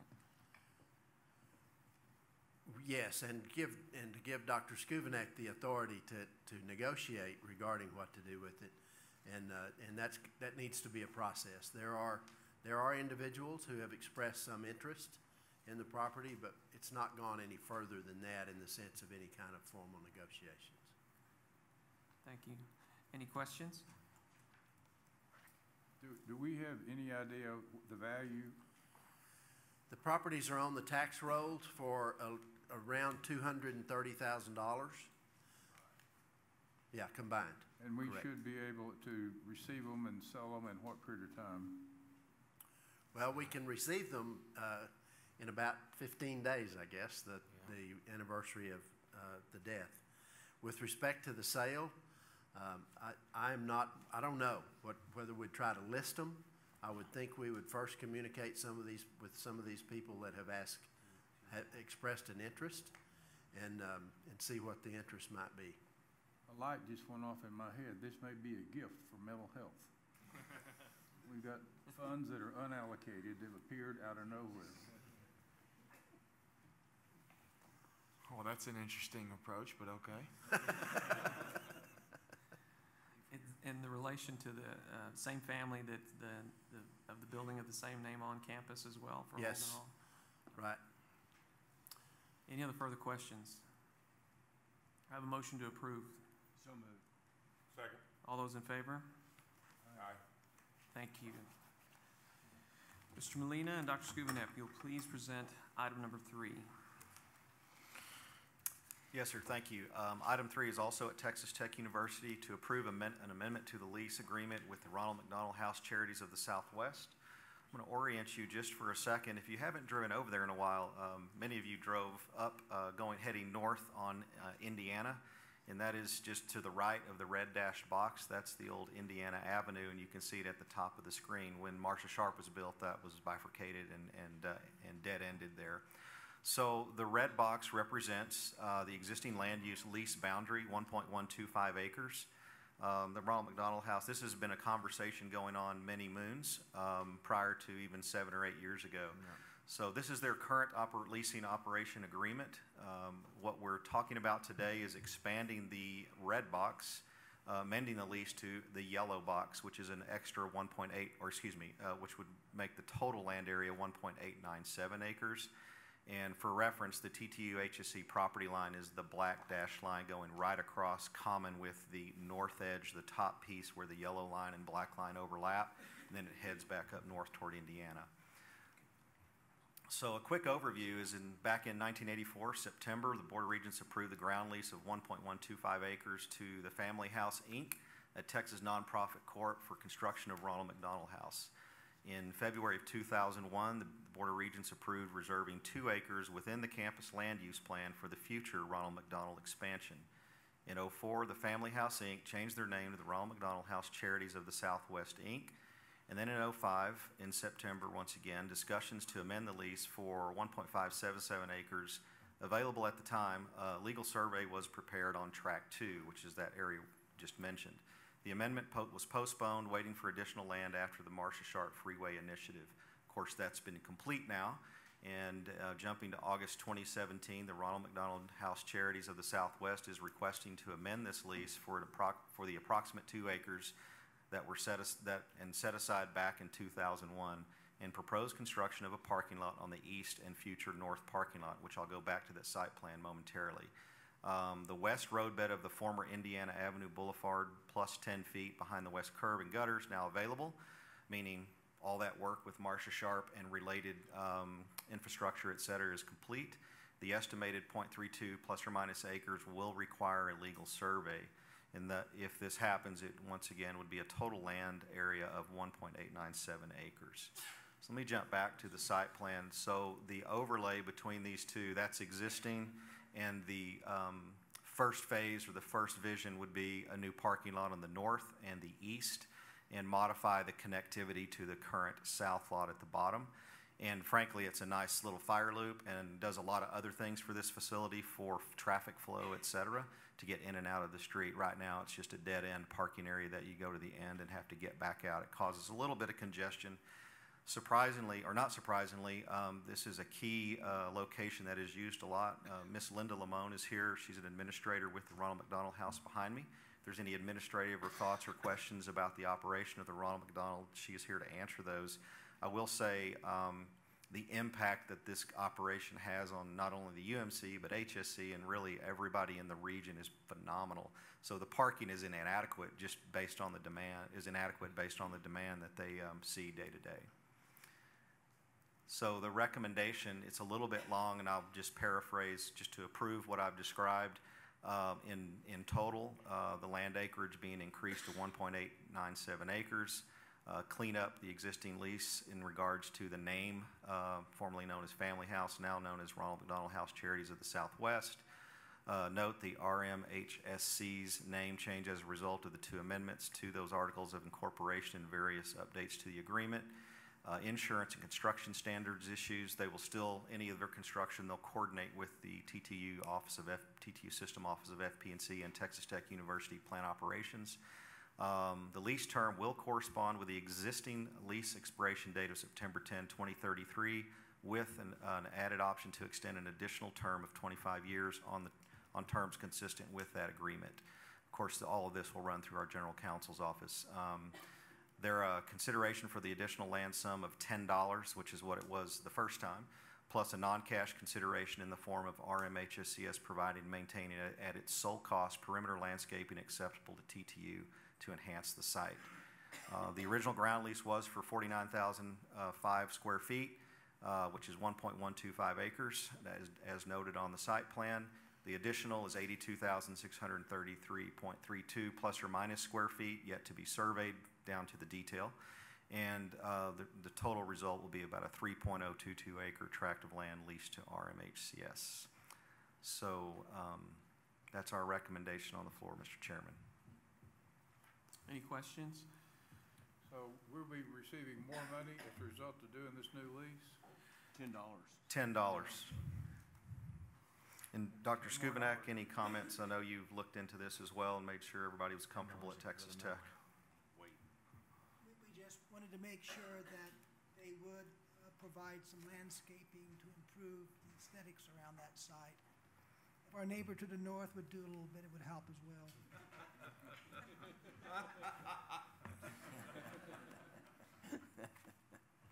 Any further questions? Is there a motion to approve the item? Make the motion. I have a motion. Do I hear a second? Second. All those in favor? Aye. Thank you, gentlemen. Mr. Molina, if you'll please continue with item number 4. Item 4 is a report on the all the FP&C projects within the system. There's 14 initiatives. Typically ask if time. I will be happy to go through those on a high-level brief, answer any questions you may have, or if there's not time, we can end at this moment, and the report is in your binder. I'd say high-level brief, we could go through briefly. Great. Thank you, sir. The first one will start at ASU, the Hunter Strain Engineering Laboratories Edition. Very successful project. Project complete. Dr. May hosted a fantastic ribbon cutting for this initiative on August 1. It was very well attended and coincided with many other things going on in the ag world down at ASU just recently. Had lots of dignitaries, very high compliments on the facility. Basically, the project is complete. We are truing up the final. It takes about 60 days to true all the costs and everything, but right now we are looking very positive in terms of being below the budget that the board approved of $4 million on the 9,000 gross square foot facility. I would like to say this is kind of a fun project because it's a little unique in its architectural style, and ASU has a little bit more flexibility, so it has a nice engineering entry point, very transparent looking into the inside with the Doyle Dickerson terrazzo, which is an incredibly beautiful mosaic terrazzo floor of the San Angelo City and surrounding areas. So next time you're there, you really need to go look at that. It's pretty impressive. Any questions about this project? Okay. The second project, again at ASU, is the LeGrand Football Stadium press box. There will be concession stands ready for kickoff in 2017. I don't know the exact date, Dr. May, but I know they'll be ready. They are bringing in portable restrooms, are the quality style of that. And just a side note, the top right picture, the breezeway or the subterranean little tunnel there is the access point to the elevator for all. That was the addition that you guys approved recently, several meetings ago. So that's where that was part of that added cost into the existing embankment of the entire stadium. Project is on schedule to finish as soon as possible. The contractor is working diligently. It's been we've had some changes. We added brick, we added some ADA issues, and we added some stairways, and the elevator was an add, so it extended the project schedule just a little bit, but it will be finished this season as soon as possible. I think we're predicting the third game of the season. It'll be tied up with a bow and ready to go. Dr. May, any comment on that? Did I miss anything? I think just the first floor will be ready by the third game. The press box will be ready by Christmas. Okay, gotcha. Also at ASU, the Archer College of Health and Human Services, this is the TRB project. So that's why it's listed the TRB submission on the left. That varies. If it's not TRB, it doesn't say that on the upper left project budget line item. This is for all the OT, physical therapy, classrooms, sim lab, and the Laura Bush Foundation will house some folks in there as well. The project is moving along quite well. The upper left, we're waiting on the TerraCore, or basically a very unique stone veneer that is going around the upper levels of the facility, which is the upper white box to the right on this picture here. Right now, it's the insulation layer in that left picture. The interior is being finished out. We're on track for that December completion date of 2017. The budget's intact, and the gross square footage, we haven't added anything to that. Project is moving quite well. Dr. May, as we talked about from the very beginning, terrazzo flooring is important, and we were able to fit that into the budget, and I think that'll help with your long-term maintenance and operations. And your team down there has been great to work with, and we appreciate that. So we're going to jump to Texas Tech University real quick. It's the industrial engineering building renovation. That's, let me get to the right sheet. I think I missed one here. Sorry, Centennial Village. The new project that you just approved recently, it's the $14.5 million initiative. All the underground infrastructure is in. The site has been maintained for about 100 days now. And concrete, as you can tell in the upper right, is moving well. Actually, now, as of today, I think all the concrete is being finished out. So it's moving and progressing quite well in terms of just the flat work and the structural slab. That project is still scheduled for heads and beds by June of 2018. That's an extension of the existing Centennial Village Phase 2. What it really does, didn't show the site plan here. You've seen it before. It creates a really incredible interior park space, much like you saw at the Talkington Hall if you were here. At the new Honors Residence Hall that we had the ribbon cutting yesterday, and I'll show some pictures of that as well. The industrial engineering building renovation, this is the project that there's been really 3 key phases. The first phase was the second floor and offices and 1 lab, and then the engineering department came back with some more funds, and that was the first floor core, 5 classrooms, the big fab lab as well, or fabrication lab, excuse me, as well as restroom and hallway renovations. And then the third piece was most recently the Stinson lab from the Stinson family gift, 3 rooms, an HVAC, and a kind of a high science wet lab. That project is moving well. It's being very well received. It looks very nice. If I should have put a before and after picture, it's incredible. The entire feel of the interior scape of this facility has completely changed. And we tried to list at the bottom the incremental dates of the approvals at the very bottom of the page on the substantial. Normally we just have 1, and we're trying to track those for you so know we're staying on track with the initiatives by phase. At the end of the day, we think by October 2017 our goal is going to be completed and we'll be finished with the entire project. The Sports Performance Center, so probably the most popular project in the entire portfolio. The upper right is from the tower cam right above the Chancellor Suite in the West Side Jones. So you can watch that from anywhere in the world. We're on track with a lot of things. We have some challenges with some things as well. As you know, very exciting, the interior football scape opened for kind of a change in the plan. Midstream was to get Cliff access to that in case of inclement weather. The football team 2 weeks ago was in and operating. Overhead doors in, full team operation. It's amazing. These are very big people when they're walking in the door. When 120 people get in here, it feels massive. You can squib punt, which is, if you've read the papers, our new punter from, I believe, Australia, that's kind of his game. So he was in there practicing the other day. Cliff, Kirby Hocutt, and the entire staff were highly complimentary to allow them access early. So the building is not actually fully functional yet, but they have access with full turf matching exactly the Jones Stadium technique of construction. So it's the same kind of feel in the field of play.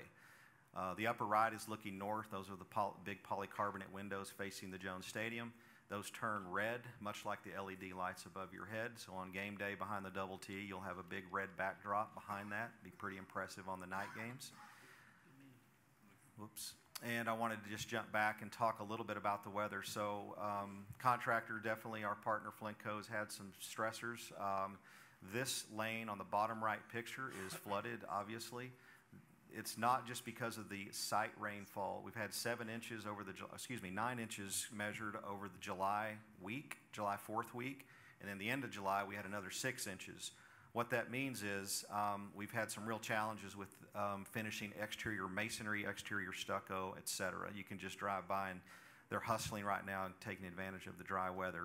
There are going to be some days that probably are going to extend past their substantial completion contractual date. And there were some questions recently, what is the liquidated damages on that? That's $3,000 a day. They're aware of that. They've ramped up and developed a plan for us to review. We looked at that yesterday. 98% salient. I think that's doable by September 15th for the ribbon cutting.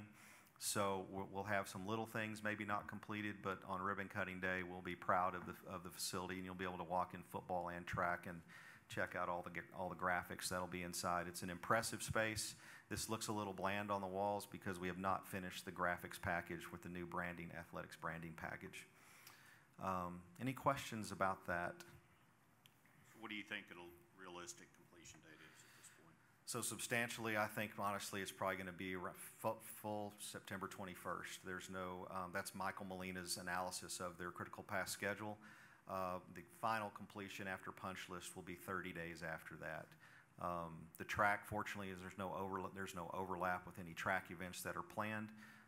Football operations they're using. Matter of fact, they're taking a break today. They practiced in there yesterday, practiced in there. They're going to practice tomorrow as well as Saturday. After the scrimmage, they're going in there to practice as well. So my best estimate is September 21. They think they can beat that, and we're discussing those over the table pretty aggressively on getting those guys finished. So, but the dedication is on the 15th? Yes, sir. So the dedication, the pieces that might not be done are the exterior. The interior should be complete, less punch list items. Fix a scratch on the wall, there's some power outlet doesn't work, or whatever those things that sometimes come up. Is there a reason we're going to hold the 15th? Yes, sir. So we met with the chancellor's level as well as Dr. Skubanek's team, and certainly with athletics on why that's important. IA had already sent out prior to all the rains, of course, a notice to just hold the date. We talked about that and made sure, was that okay? And I've explained all of that in a little more detail and what it might look like. They were very comfortable with having the pool of people coming in for that event because they'd already held that date and committed to that date. You'll be able to walk around fully inside the building. There's just going to be some exterior things that might not be 100% complete. So it was certainly in the IA and Texas Tech's decision, athletics specifically, to go ahead and pursue that based on some commitments with some donors and people who are important to this job coming to fruition. A lot of work to do in that place in 30 days. Yeah, love to peel off and show you what the schedule looks like and kind of the sequential over the next 30 days, how that's going to roll out. It's aggressive. They have a plan. They now have the labor force to do that. There's been a couple of misses on our contractor's part in two key areas. That's the stucco piece, or the exterior finish, if you will, above the brick line, and a little bit of stone delay, but that's not really critical path. That's more detailing and finish out, and drying in the upper area where the two roofs meet.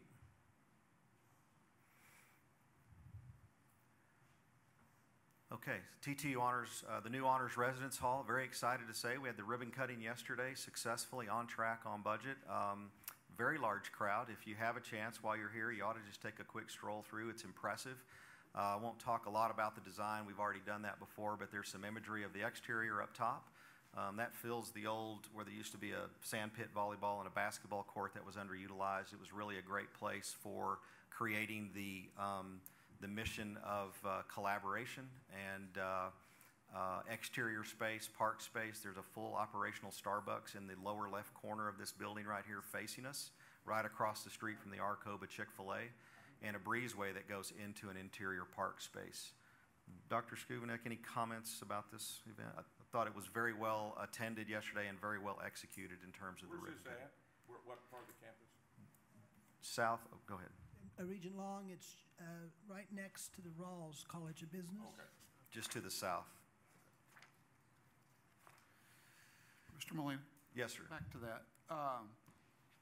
Just in your presentation, two things. One, you have the project budget above $30 million, $29.9, $29.9, and then you have the budget proration. Would it be possible to tabulate under budget proration so we can see the sums of each one of those, if that's appropriate? I couldn't hear you, sir. You have a section there called budget proration, and you have columns going across: original, Yes. I guess the board approved, and then the e-builder as of July 28th. Could you do a tabulation sum of each one of those columns so that we can compare? Yeah, I can't track. I see construction 22,803 versus 24,763. Yet it still says it's, within budget. I would like to see a tabulation sum on each one of those columns there. You bet. And we have that already. What we do is take our tab sheet that I'm holding up here for each project, and we roll those up into those key categories. This sheet. I can't see that. It's out of our e-builder project management program. Yeah, that's the high-level recap that we do for all of our projects. That's not the roll-up sheet. This is our project management sheet within our e-builder enterprise or our project management platform. All of these line items roll up into those key categories, so not a problem. We could hand that to you today before you leave, or mail those to you. Not a problem.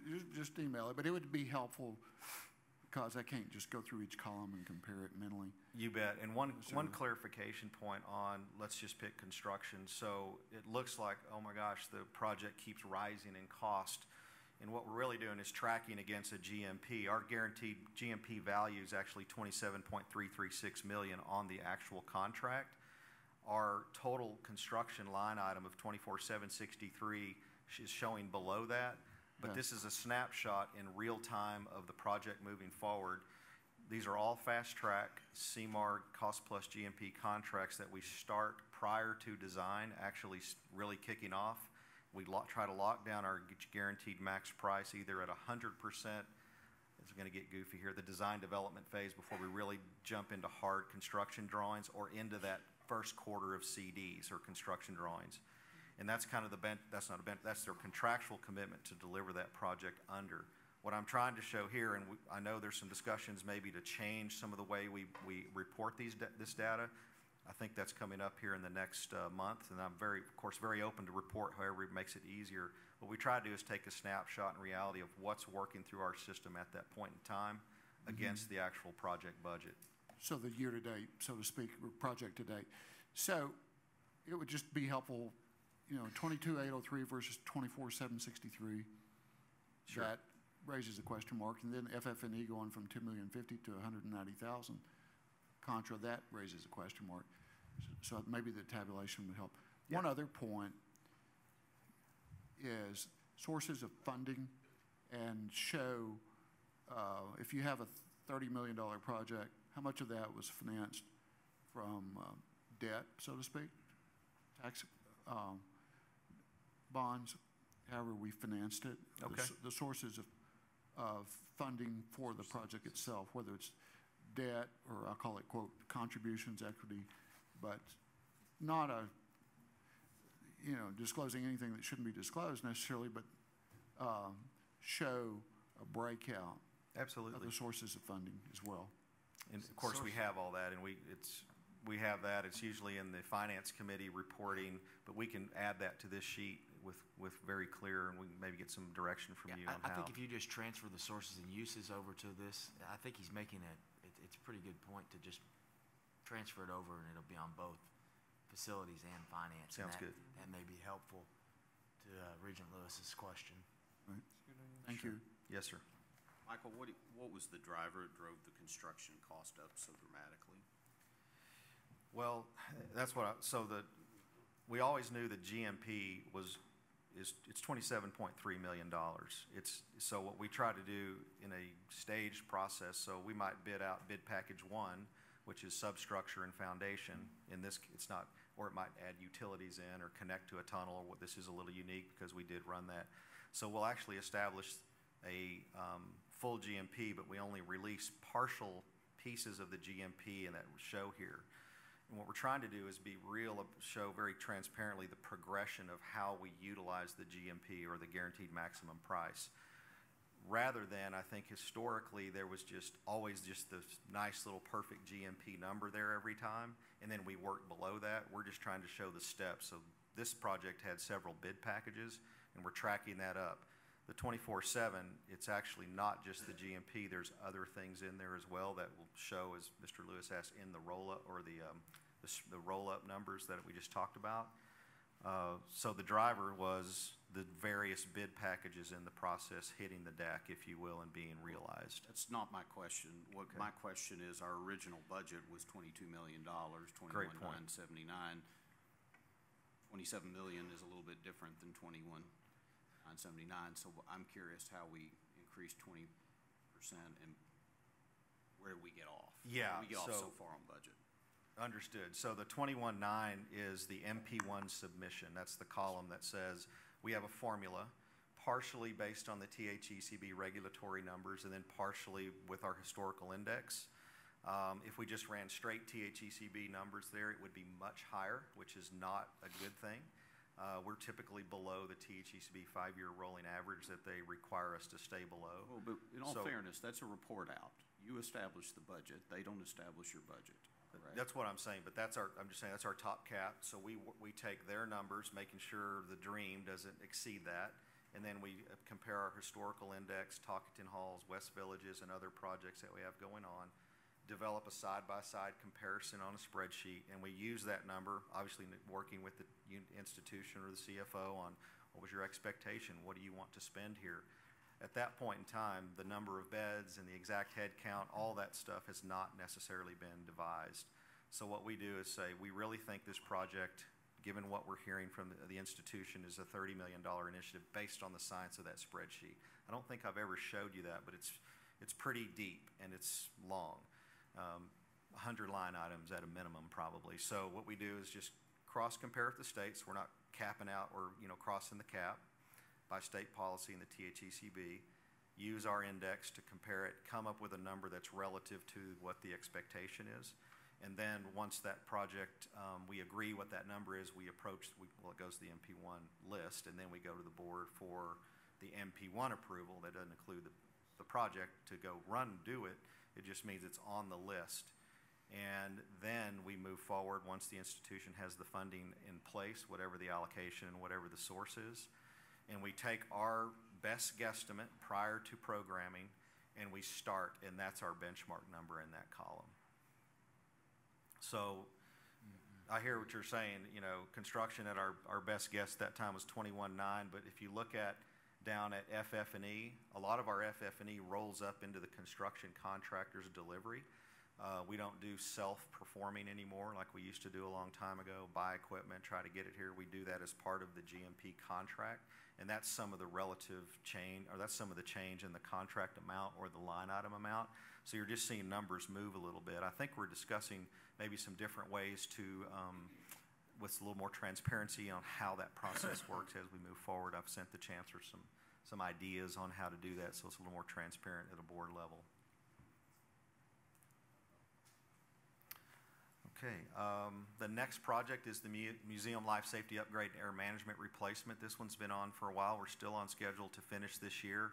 This is it's kind of one of those hidden projects. It's a whole lot of duct work, a whole lot of sprinkler pipe, a whole lot of fire pumps, a brand new fire head line all the way to the building, which is over a quarter mile away, trying to meet the not only THECB and state and fire marshal's requirements, but our own safety requirements in all of our facilities. So a lot of this is back of house. You don't see it a lot. To the museum folks, they might not agree with that because we're really having to coordinate a lot of movement of their displays to make this project come to fruition. So we're on schedule to finish that. There will be, we expect that to be under budget by roughly $500,000 at this point in time, unless there's any changes functionally or changes driven by TTU on the need for this.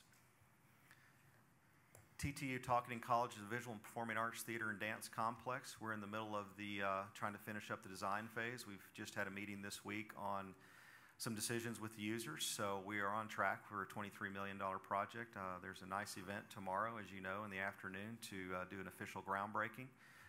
The project that you see in the upper right, that's just the elevation or the rendering. You don't really see the right side of that building, as is the psychology building's actually almost abuts it within 25 feet or so, so you never see that, but you do see the new entry portal. That is the new primary entry into the entire Machen complex, or excuse me, the existing Machen theater, which is not part of this project, a little bit different scope there. Project is moving, will be moving pretty quickly. We've already started some tunnel infrastructure connectivity and some remediation work inside the tunnel to make that connection. So this project is scheduled for a December 2018 completion, and as soon as we break ground tomorrow, we'll be moving dirt pretty quickly. Michael, can you go back one slide? Yes, sir. I'm trying to understand. Yeah. Okay, so on this one, you said you were under budget. But if you look at the original budget that was presented, it was the 5.998, and then the e-builder of 6.5. Yeah, I mean, so because it's hard because what we're approving originally is 599, and then it's 6.5, but then we're under budget. So trying to understand. You bet. Once again, the original budget represents an estimated scope and budget based on, in this case, the museum's needs. We have no design done, nothing. It's a projection based off the two things I talked about earlier. So we approved that as the proposed budget originally. Yeah, yes, but really what we took is a $7.65 million initiative. Correct. With our best allocation in those those 6 roll-up categories reflected below.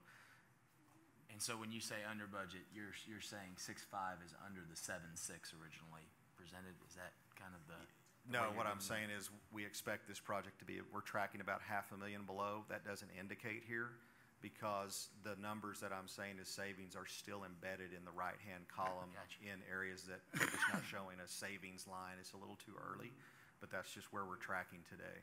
Okay. But at the end of the day, when the project's done, you'll see that delta.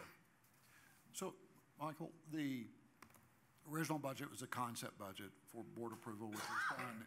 And then the current e-builder is what's been expended to date.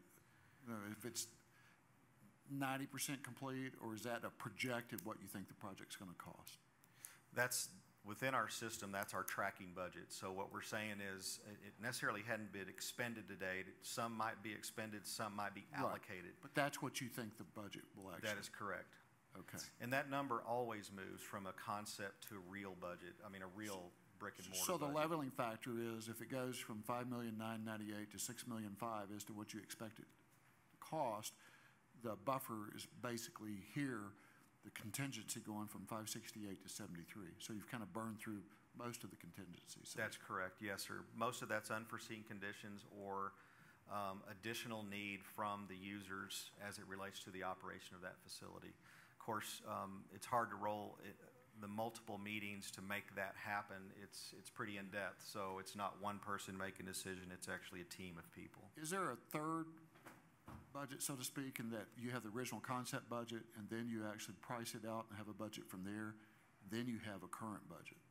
Is there a budget to start with that's a priced out, not a concept budget, but an actually yes, built contract let kind of budget? There is in the general construction piece and the architectural, the prime contract partners. So it'll be the architect engineer team, the contractor team.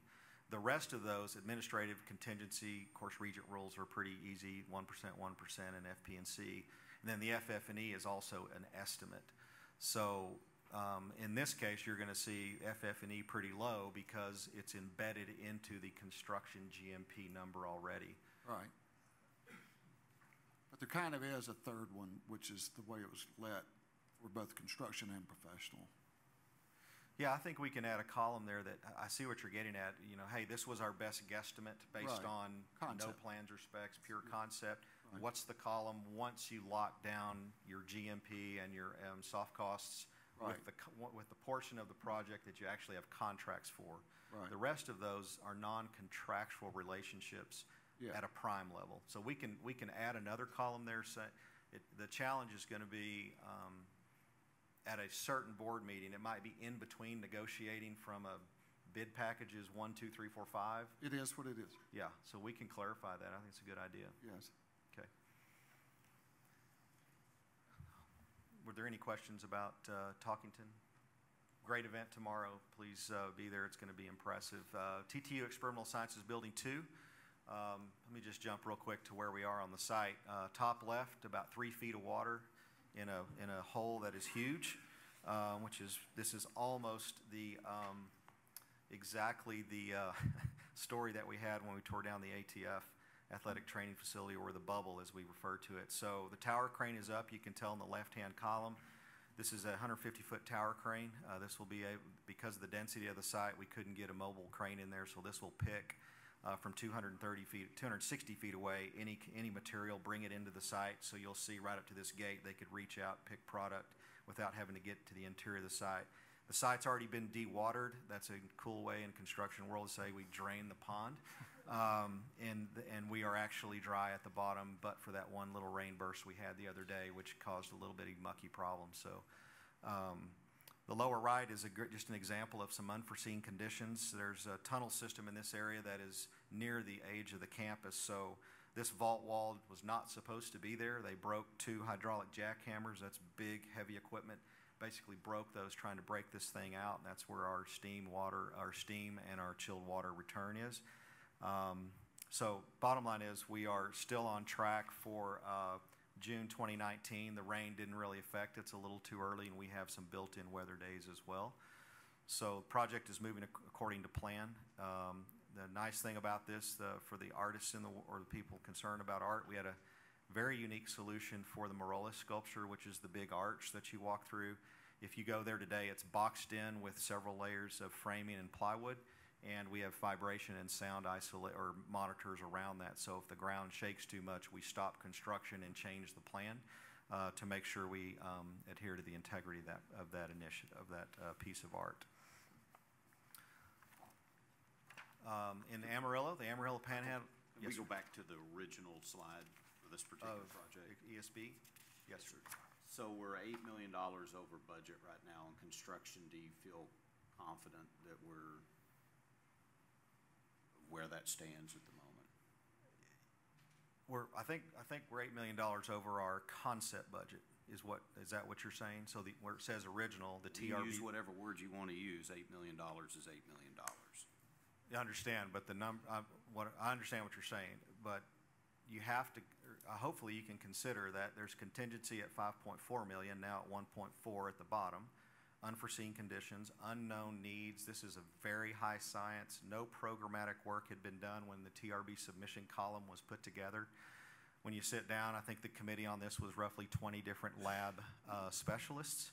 And when you sit down and talk through all the needs, that's why you build a heavy contingency on the front end, because you don't really know what's going in the building yet, down to the minutia. So I'll accept that, but on August 16th, which was about a year ago, we were a lot further along, were we not? That program. Of course, yeah. Well, we're still in the schematic stage at that point. We had a program, and we knew where we were on the project, and that would still be a $7 million change in the contract price. Yeah, but it's still within the GMP relationship of the contractor's contract. I understand. I guess the concern I have is that I believe we should not fool each other and sit here and say we're on budget. I don't agree with that. That's just a terminology difference between you and I, but $7 million is a lot of money to me, and I don't think it's fair for us not to come back, not to recognize that, and to sit here and say, well, we're on budget, we're on budget, we're on budget. Well, we're off budget $7 million. We may get it out of another category, but my question is, are you comfortable going forward that we're okay, or do you think there's more surprises yet to come? Because you just showed us one in that hole, which has got to be paid for somehow, and there's other contingency items, I'm assuming, coming our way on this project. Yeah, the dewatering of the hole is a great example, obviously an unforeseen condition. That is that's still within their GMP contract. I wasn't talking about the dewatering, I was talking about the vault. Yeah, same thing. Those costs come out of the GMP contract, not just a straight add to the project. So it's within that estimated number. Remember, I didn't make very clear, this project's still being bought out. So we're going to realize savings, or maybe there's a line item that carpet comes in higher than expected by $10,000. So we'll adjust the budget to reflect real number versus projected, and that's what you're seeing some here. Or something might come in lower, $500,000. So we do not have a GMP established on this we do have a GMP for the project, $58.8 million. But when you look at the 60, that's the roll-up of the entire construction category, which Mr. Lewis was talking about. And within that category, so that The 60 million is not the contractor's contract. That's a part of the contractor's contract. It also includes many other items. Let me get to my right sheet. Cost of work, construction cost, contingency, demolition, hazmat, temporary, there's some other things in there. Temporary utilities to the site, other construction costs like utility boring costs, SWIP, things related, and I can give you the spreadsheet. It has all that lined out for every single project. I think that's what Mr. Lewis was referring to. So as we talk over this next month, as we've committed to, I think a little clarity will be there, and know that my language on budget is referring to the top line, not every single category. There's no way to match from the original budget to the end with the way we're delivering projects, guesstimating and estimating to real buyout. Those numbers will change, and they always have. And we try to be very transparent about how those are moving. This is just a roll-up of those categories. One thing of interest on that is that the original concept was 150,000 gross square feet for 77 million, and it changes to 117,000 square feet, and it's still 77 million. Yeah, exactly. I think there's a lot of estimating on the front end of what the institution might or the team might think this project's going to need. I believe the beginning of the ESB2 MP1 project was many, many years old, not just last year or the previous year, maybe 7 years ago, and I don't recall exactly. I'll have to look that up. But as that project evolves, we put escalators on there every 2 years or so just to make sure you guys are seeing that at least we're adding that price. Once again, no planning is done at all in regards to the facility itself. It's a projection of 150,000 gross square feet. When you roll into the design process, you start really realizing the tactical needs by, in this case, every lab and researcher's equipment need or power need or venting need. This will have stacks at the top. It's they're just unknowns at that time, or what square footage is prorated to lab space versus non-lab space. Right. Once you dive into that, we try to keep it real track and adjust that as soon as possible and reflect that at these meetings. So just like your FF&E went from 6.2 million to 3.8 million.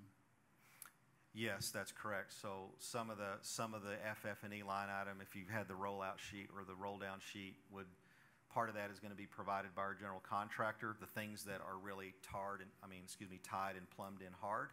And some of those are small wares and from vessels up to apparatus that we can buy maybe at a discounted rate through our buying program through the institution. But most of we try to embed it into one project so there's no cross finger pointing at the end. If it connects to the building and has high mechanical, plumbing, electrical connectivity, we want to make sure that risk in terms of its performance is within our GC's contract. Right. Thank you. So, Michael, as it stands today, after you get your Board of Regents approval, August of 2016, this never comes back to the board again, except for a report. That is correct. And I think we're discussing some options now on maybe approaching that a little differently. Yes, sir. Okay. The Amarillo Panhandle Clinical Simulation Center. On the top line, we're on budget. On the other lines, if you add them all together, we're on budget. But by line item, they've changed. In this case, construction has gone down about $500,000 or so. And those funds were allocated into other line items in the roll-up. So the contingency stayed pretty consistent. We had good buyout, meaning we bid things out to subcontractors, had a good result, and those savings or those unused funds were allocated to other areas of the project. And we're still right on track with about a 20,532 gross square feet. We are scheduled to finish, actually we're almost near finished. It'll be finished this month, ready for an event that Dr. Mitchell is planning to have here shortly in September. I believe that's September 15th as well. It looks great. The photos here on the top left, that's actually a 2-week-old photo. I apologize. All that concrete's complete. The planters are in. The only thing that's missing is 17 pieces of stone in the tower element of the entry, and those are on a truck moving to the site today. Terrazzo floor, and that's our public art solution here as well on the bottom left. And then we're already, all the head wall and gases are everything in for the Sim Center. And now all the equipment is in there as well. Dr. Mitchell, any comments there? You were there last week. I was up there a week and a half ago. It looks phenomenal. Great comments. TTU HSC, Dr. Mitchell, this is the part where we did not change this because it's not official. This was approved as the Lubbock Education, Research, and Technology plus West Expansion. The first 4 words are hopefully one day going to be changed to University Center, which you referred to as Mr. Esparza's donation, naming opportunity. Is that going in El Paso? Oh, it's moving. Sorry. You guys work that out. We'll change the slide, however. The project budget's at 83.7. Our current construction roll-up is 62. We expected it last at the board approval time, so that was different than the TRB submission time. It was 63.5. That's looking good right now in terms of our buyout. We still have a bid package out that will bid all that out. The results will be in at the end of at the end of August. We'll call those up in September or proof those, making sure those partners are appropriate and qualified to work on the job. And then, we'll report that column. And then we'll embed a new column to maybe try to help clarify some of Regent Lewis's comments as well and the financials on the funding sources. This project is moving well. Also, another tower crane, 175-foot tower crane, has a little bit 220-foot reach with an 80-foot counter. I won't go through all the technical details, but this was probably the toughest logistical project on site. Pedestrian pathways, protection are all underneath, or 2 areas underneath the site under the crane boom, so we had to get people in and out. The HSC's been great to work with in terms of maneuvering their precious parking spaces while we're trying to build this property. It actually has been amazing. They've been great to work with. We also have a nice pond, not as big a pond, but a nice pond out front, or we did a couple weeks ago, and I think that is now dewatered as well and moving forward. We are on track for the January 2019 delivery date for the project. It's in entirety. The only point of note here, I want to make sure and have a clarity point. Dr. Mitchell and I met the other day. The project budget at this point of 85.9 does reflect the University Center, or the LERT, Lubbock Educational Research and Technology Building, the picture in the bottom right, the West End expansion connecting to the library, and there's an ad alternate for the conference center and a larger student area up on the 5th floor. Those 2 ad alternates right now today, this is literally the week, next week we do the final true up on the budget with our GMP. And right now we expect the GMP with our contractor to be closer to $64 million based on the project requirements in the bidding. So we are hoping there's some savings in the buyout process. And if there is any of those savings, as Dr. Mitchell and I have agreed, will be allocated to the priority of that he deems necessary, probably the 5th floor expansion and then the academic class, or the classroom and conference center. Dr. Mitchell, any comments on that? Yeah, this is, if you look at what's going on in Abilene, Amarillo, Permian Basin, this is by far the largest project collectively that we've had since the university started. And given the fact that the next time something like this will happen will probably be another 20 years, we're going to try to take whatever savings we can get and maximize our utilization of it now. Okay. TTU HSC Permian Basin Academic Facility is moving well also. It's still at a $22.3 million budget. The numbers are there to analyze. Our square footage is the same as last time. And this project's moving well. As an update, the Dotsey Street the opportunity there is finalized. The city council has approved full abandonment of Dotsey. We now own Dotsey. As a matter of fact, our construction trailers, it's within the fence zone, and our trailers are on Dotsey Street, which is basically where this paved area is in the lower picture there on the front side. So the project is moving well. Subgrade foundations are complete. We're putting in some of our grade beams as well, and this is a non-piered facility. It's all pad work and footings, spread footings, so it's a little bit different. Looked like a waffle slab earlier, but we've now completed that, and we're infilling that now. So we expect to be going vertical with structure here in the next 30, 40 days. El Paso MSB2, great initiative, moving well, 84.4 million, on track to achieve that. We're at 223,000 gross square feet. After all, this is a good example of the original budget thinking it was going to be 227,000. We were able to achieve 223 once we got into the details of what the space is going to need. Primarily, the driver on this was a very large auditorium, seats up to 500 people that can be sectioned into various needs, up to 3 or 4 big spaces. And that was a unique solution that maybe wasn't thought of at the very beginning, but it certainly came to fruition during the early design process. Project is moving well, steel on site, 80-foot deep piers, 95 yards of concrete per pier. There's a lot of work that's been done. For those of you that know, Sunt Construction is our partner, doing a great job on their logistics and planning, probably the most impressive in our entire portfolio. So that project is moving pretty well also. Dr. Lang, any comments about this initiative from you? No, sir, nothing to add. Okay. And then our public art, which is obviously related to all those projects, the kind of breeze through those, but this is kind of the deeper dive. Amarillo Panhandle Clinical Simulation Center. The Carolyn Broxma out of Denver, body geography is complete. It is beautiful. This is the lobby. The furniture doesn't show in there for this photo, but it's the waiting area. And that was installed just recently and finished just like literally a couple days ago. The ASU LeGrand Football Stadium press box. Dr. May was very much part of the Bob Gulick San Antonio, Texas artist, waiting the title, but basically it is the ASU Ram, which as the team comes out of the locker room, they'll run right by the Ram onto the field. It's pretty cool and impressive. It'll be right up here on the grass by the bottom of the staircase. Also at ASU, the Archer College of Health and Human Services, $253,000 Owen Morrell. He's done some work here at Tech also. We're expecting a January 2018 installation in front of this initiative, right on the main pedestrian mall.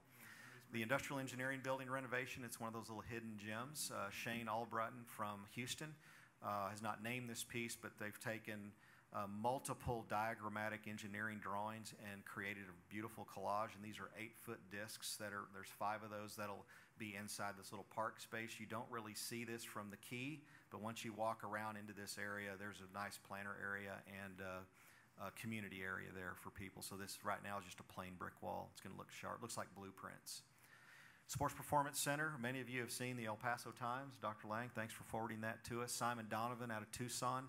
This is going to be driving down the highway sometime soon, and people are going to, I think there was even an article, somebody almost ran off the road. Look, what in the world is that? This will go on the northwest corner of the Sports Performance Center. Our expectation, barring rain, is this will be up for the September 15th ribbon cutting. During the day, it is a stainless steel reflective solution. Based off many of our female track runners. I think it's pretty cool. They picked that as the model for this piece, and literally from calf muscle to ankle dimension to thigh muscle to buttocks to waist and running form, we've actually programmed these artists. The artists came and programmed our runners to make sure this was actually accurate. It actually has a little bend to it, like you're turning the last turn into the finish line. And it'll sit in that same orientation on the site. Simon Donovan's pretty impressive artist. At night, this will have LED embedded lighting. You don't see it, but it'll pop and it'll turn red. So at night, it'll be a beacon as you're coming from the west over the Marcia Sharp. You'll see that with the cupola tower right behind it at the Sports Performance Center. Very impressive. 18-foot tall total once it's on its concrete plinth. And it's called Run, and this is kind of what it's going to feel like in scale. In the foreground on the lower piece will be Ed Whitaker Jr. Athletic Complex signage, right at eye level for a Molina height guy. And then 18-foot tall up on the plinth, surrounded by a really beautiful planterscape. So it's a great pedestrian mall entry right into the pedestrian mall going straight to University if you're looking at it down this. And you can see in the upper left, it's actually cambered, so you can see the body turning a little bit around the turn. New Honors Residence Hall, obviously we've already cut the ribbon on that. Mark Forns, The Very Many, that's the name of his studio. This is called The Wandering. The colors to be decided. The Public Art Committee still owes the President and the Chancellor a final look on the color scheme. The idea was to match the West Texas sunsets, violets and oranges and yellows. He's come back with a couple options that just maybe don't jive well, so he's trying to clean those up a little bit, and we'll get those to the appropriate parties for final sign-off. This will be installed in December. This is a world-renowned artist, so he just couldn't, he has a lot on his plate, and he could not meet the ribbon cutting, so we negotiated a deal that it would be done over the Christmas holidays, and then students come back in the spring and it'll be there. This is a 50-foot long structure left to right, 18 feet tall, 16 feet wide, and it sits right in that grass area. So it's a big shade structure basically with seating below it. It's pretty impressive. And it'll be lit at night as well. Permian Basin Academic Facility, this piece actually sits another nationally renowned artist, Albert Paley out of New York, $214,000 initiative. It'll install in July of 2018, and this literally sits in the park space, which is now Dotsy, along the Dotsy, right on the Dotsy street, so it'll run in access to that. There's a live model of that model is actually in our office. If you want to come see it, it's pretty impressive. The title is yet to be determined, and that is the end of my report, sir. Michael, you're busy. Wanted to mention, and I think some very good points were made, not just today, but since the last meeting, and looking at the projects and how we evaluate the transparency aspect of it, and when those reports are when we make those estimates early on, and that you're seeing the details and space needs come in afterwards, and it seems to me that's the gulf, and I know we're doing some things to look at to make some improvements there based on a lot of comments, not just today, but I know Regent Huckabee's been very helpful in some of the items here that we've talked over in emails that have been going back over the last month or so. So that's most appreciated. I think the process will improve. It continually improves. I don't think it was a bad process. I know we've had conversations about what other institutions are doing, and I can tell you, I know since my first arriving here 4 years ago, there's been a lot of changes to help improve the transparency, and that's most appreciated. So these suggestions, I think, are not lost on anyone here, and appreciated for all of us. So thank you for the work that y'all are doing and will continue to do here. Mr. Chairman, this concludes the meeting of the Facilities Committee. All right. Now we'll move on to the Finance Administration Committee. Chairman Steinmetz. Yes, sir, Mr. Chairman. The Finance and Administration Committee is called to order. I would entertain a motion to approve the minutes of the meeting held on April 24th, 2017 and May 18th, 2017. Make a motion to approve the minutes. Second. Motion and a second. All in favor say aye. Aye. Those opposed? Motion carries. Mr. Barnes, please present item number 1.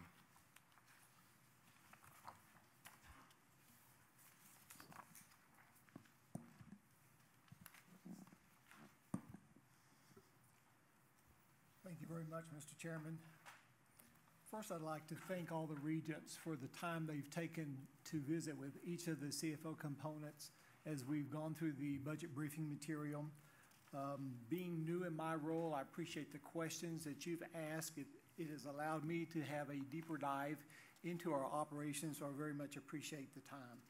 What you have here is the summary of the information that was discussed during our budget briefing sessions. As has already been alluded to, this was a tough legislative session. So this is just a little bit of the overview and the impact and budget drivers as we began the development of our budget. Overall reduction in general revenue for operations for the system was reduced by $14.4 million or 2.2%. We did get additional increase in our tuition revenue bonds. And this was fully funded at our request for those projects that were authorized in the last session. We also received an increase in our HEAF funding, and you recall HEAF is restricted and dedicated to buildings, acquisition, construction of those buildings, renovation, land, library materials, equipment. Special item non-formula was reduced significantly and statewide on the average about 30%. The legislature also reduced our academic formula by about 10% statewide. They did grant some hold harmless funding for some of the institutions across the state, and Angelo State University received some of that hold harmless funding. The reduction in our higher education group insurance premiums, that is the required employee health care premiums. So we received a reduction in that.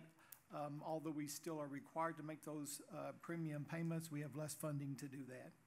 We did receive startup funding for our vet school and for our dental school. Based on the reductions in general revenue, we have no merit plan increases as part of this budget.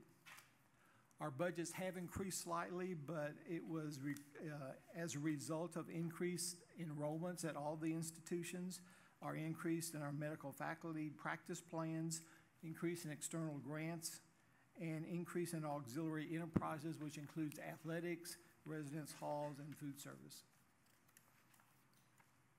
Looking specifically at the institutions and component, Texas Tech University has an increase of 1.47%.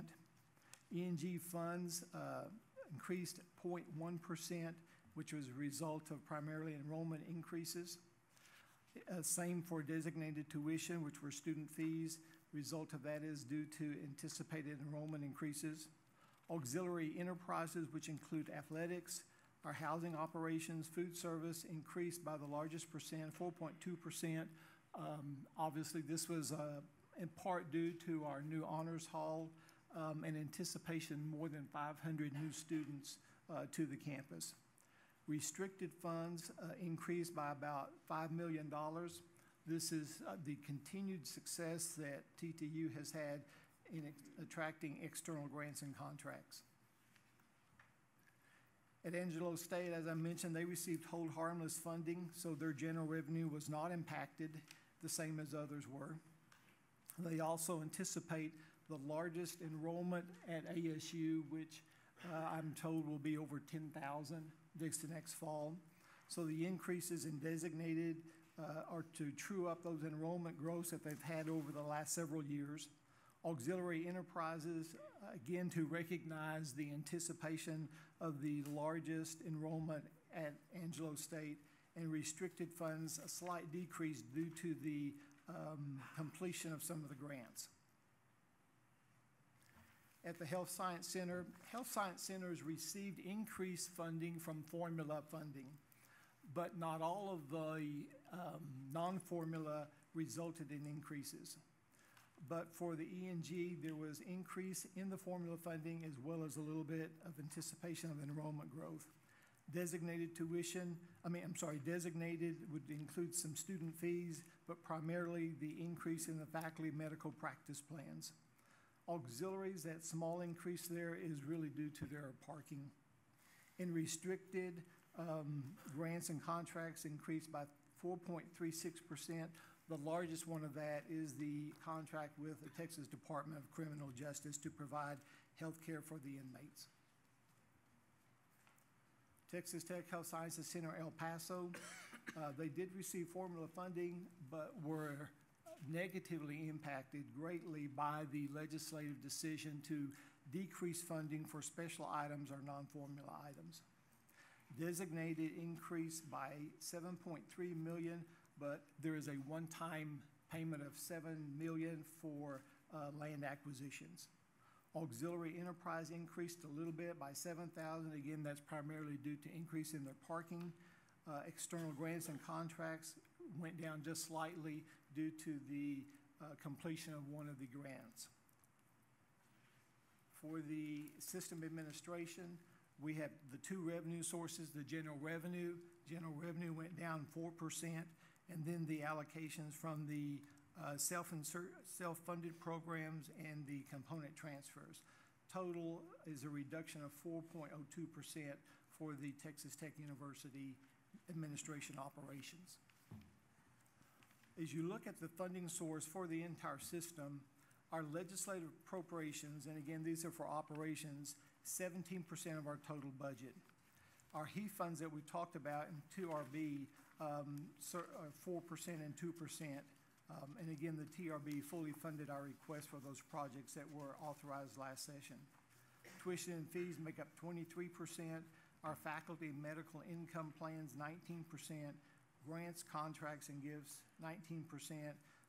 Auxiliaries, which again is athletics, residence halls, food service, 11%, and some other income to total 5%. With regards to the expenditure categories, the largest expenditure category is our salaries and wages and fringe benefits.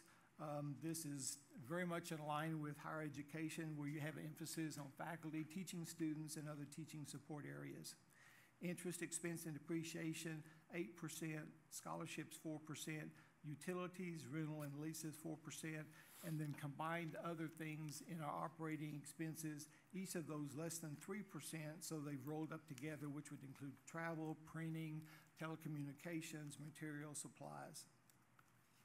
Gary, could I ask a question? Big difference between interest and depreciation. Any breakout of that 173 million? Yes, 43 million is interest payments. The depreciation is the 130 million. Okay, thank you. Good question.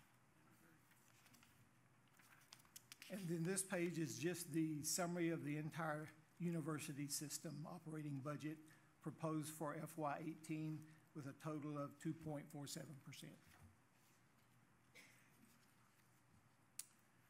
Okay. Thank you, Mr. Barnes. Are there any questions or comments on the item as presented? This is our operating budget. Would you help me, going back to the discussion we just had about facilities and construction, help me reconcile how we get from a conceptual budget and the funding that's, we authorize the building to go forward. We understand that bonds are going to be sold to pay for it. How does the cash work, and how all of a sudden we find out one building is $5 million more than it was budgeted for? Where does that money come from?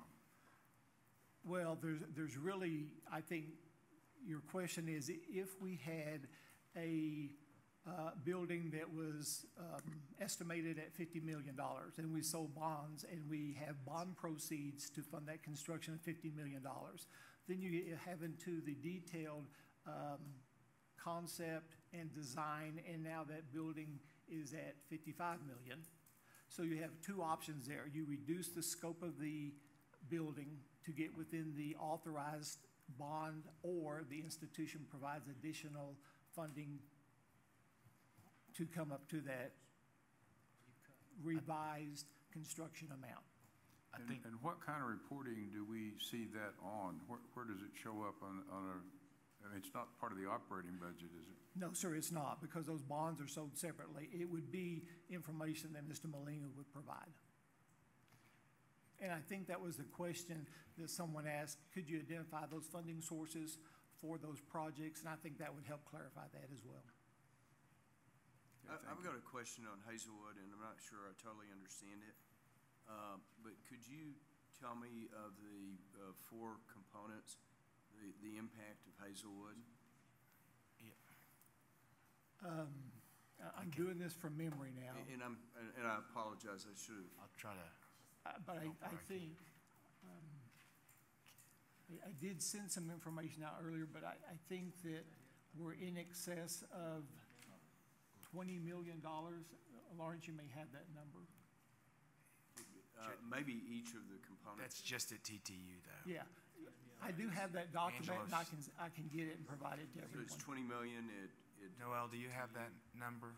Regent Walker, at Texas Tech for fiscal year 17 is projected to be 13.8 million, of which slightly more than 11 is for legacy.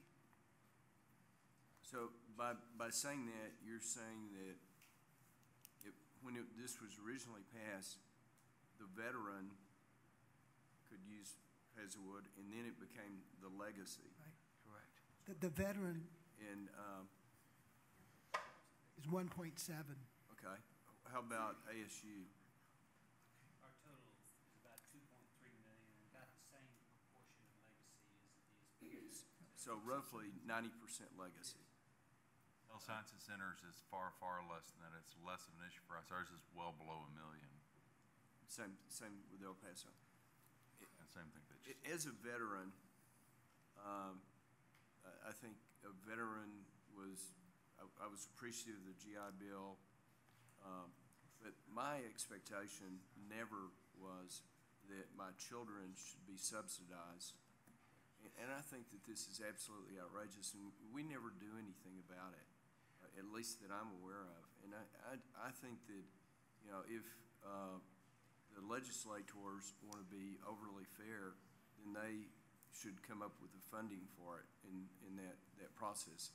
I don't think it should be a burden. And I, you know, I don't, again, I'm not knowledgeable enough about it, and I don't want to this to be just a Texas Tech deal because we could get penalized, but I would think every public institution is being severely damaged by something where somebody's getting some votes for legacies, and the funding's not there for it, and it really is damaging us. And I don't think the populace understands the severe negative impact on our institutions for this, and I don't think it's even justified. Regent Walker, I think that's a topic that we could discuss at another time, respectfully, because I don't think it's anything that we can change, unfortunately. It's an unfunded mandate. It has a big budget impact. There's no question, but to the best of my knowledge, Mr. Barnes, this is not something that we can we have no options. We have no options. We have no options. As the Finance Committee, we have no options. But it is something that we should discuss. Are there any further questions on item number 1 as presented? Mr. Chairman? Yes, sir. I just want to thank you for your efforts. I know I've seen a string of emails you started a long time before working with Gary. Gary, we appreciate you. This budget deal is tough, and it's going to get harder before it gets better. Yes, sir. So I just appreciate your efforts going through this process because it's going to be difficult. Thank you. Regent Long, I appreciate your comment. I want to pull up a piece of paper and I want to compliment a few people, starting with our Chancellor and the Vice Chancellors. A budget was presented that obviously needed to be amended because of the legislative process and the appropriations to which we received.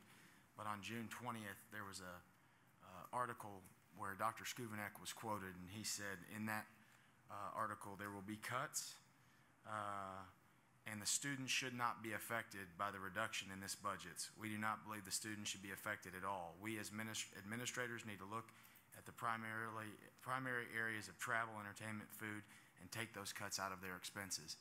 And I share that with you because each of the component presidents and the vice chancellors did just that to ensure that the monies go back to the components. There was a lot of work that's being done. Obviously, we're working on making sure that those degree awarding component institutions can take care of their people. And Chancellor, I want to thank you for your efforts. I want to thank the chairman of this board for his support and the initiative. And most importantly, Mr. Barnes, I see this as version number 8, and most people just see version number 1. But thank you for your efforts, and thanks for your commitment to the students. Hearing no other questions or comments, is there a motion to approve item number 1 as presented? Move approval. Second. A motion is second. All those in favor say aye. Aye. Those opposed? Motion carries. Mrs. Wright, would you please present item number 2?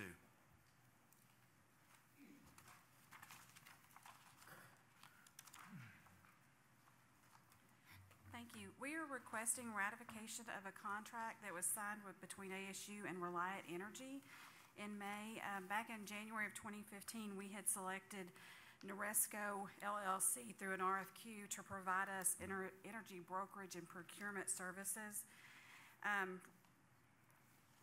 In May of 2015, we signed a 3-year contract, and just this past May, Noresco contacted us and told us that if we could sign another contract or amend our contract with them for another 3 years, that we would be able to see significant savings of approximately $200,000 by signing an extension and going with a lower rate.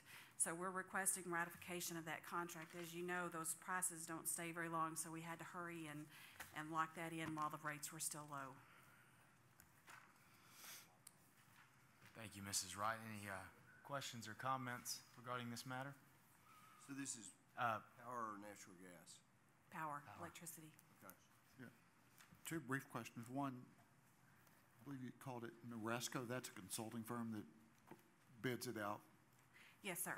Okay. Just out of curiosity, do you know what kilowatt hour rate it was?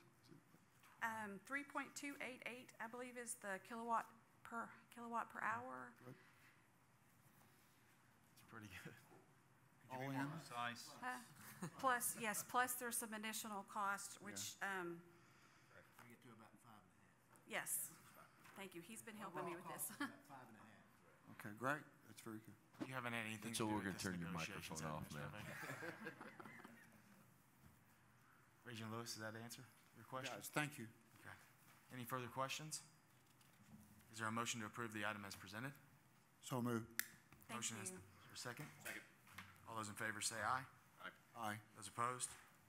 Motion carries. Mrs. Sloan, please present item number 3. Good morning. The first agenda item for TTU is a request to authorize the president to execute a contract with Troon Gulf LLC. An executive summary is also provided in attachment 2. As you're aware, Troon has managed the Rawls Golf Course since May 29th, 2009, and since that time, we've seen a 40% growth in our golf fee revenue from fiscal year 2010 to fiscal year 2016. In 2016, we were at a golf fee revenue of $1.4 million. The original contract had been for 4 years with 2-year renewals, taking our partnership through its term in 2017.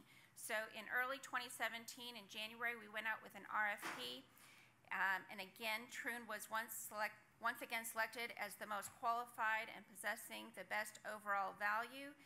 The new proposed contract would begin on October 1st, 2017, and expire May 31st, 2021, and it does have options to renew for up to 8 one-year periods. However, TTU can terminate without cause in December of each year with 30 days notice. So we do have an out provision if things are not going well. But through this new contract negotiation, we did get some better financial terms. Again, some of those are summarized in the executive summary. But the one we feel that we wanted to highlight was the base management fee. It was a fixed rate of $100,000 annually, and it is now changing to 3.5% of gross revenue. So that's an incentive for them as well to grow the gross revenue. But for example, in FY16, our cost would have been $85,000 instead of $100,000. So there's an incentive there as well as a reduced cost when they don't hit those goals. Other than that, the other big item was a capital fund. So we said that 1.5% of each month's gross revenue is supposed to be set aside in a fund for significant capital improvements for the golf course, so there can be a sharing of those costs to keep the improvements going at the golf course. Are there any other questions that I could answer? Is gross revenue everything, sales from the pro shop, greens fees, cart rental, everything? Yes, sir. Thank you. Ms. Sloan, I don't think there's any questions. Is there a motion to approve the item as presented? So moved. Second. Motion and second. All in favor say aye. Aye. Those opposed? Motion carries. Mrs. Sloan, please present item number 4. The second agenda item for TTU is a request to authorize the president to execute a contract with AKA Strategies, and they're to provide services related to our strategic planning initiatives of the university and its national rankings. There's a lot of disparity between different national rankings, and AKA has extensive research, knowledge, and they work with other major research universities across the nation. So they can help us to better convey our quality, our distinctiveness, and focus through marketing of our new strategic plan, share the best practices of other peer institutions, help us understand our relative strengths of the institution as it relates to national ranking categories. the proposal is that they'll conduct research. They'll look at our analytical rankings data, as well as conduct interviews with campus leadership.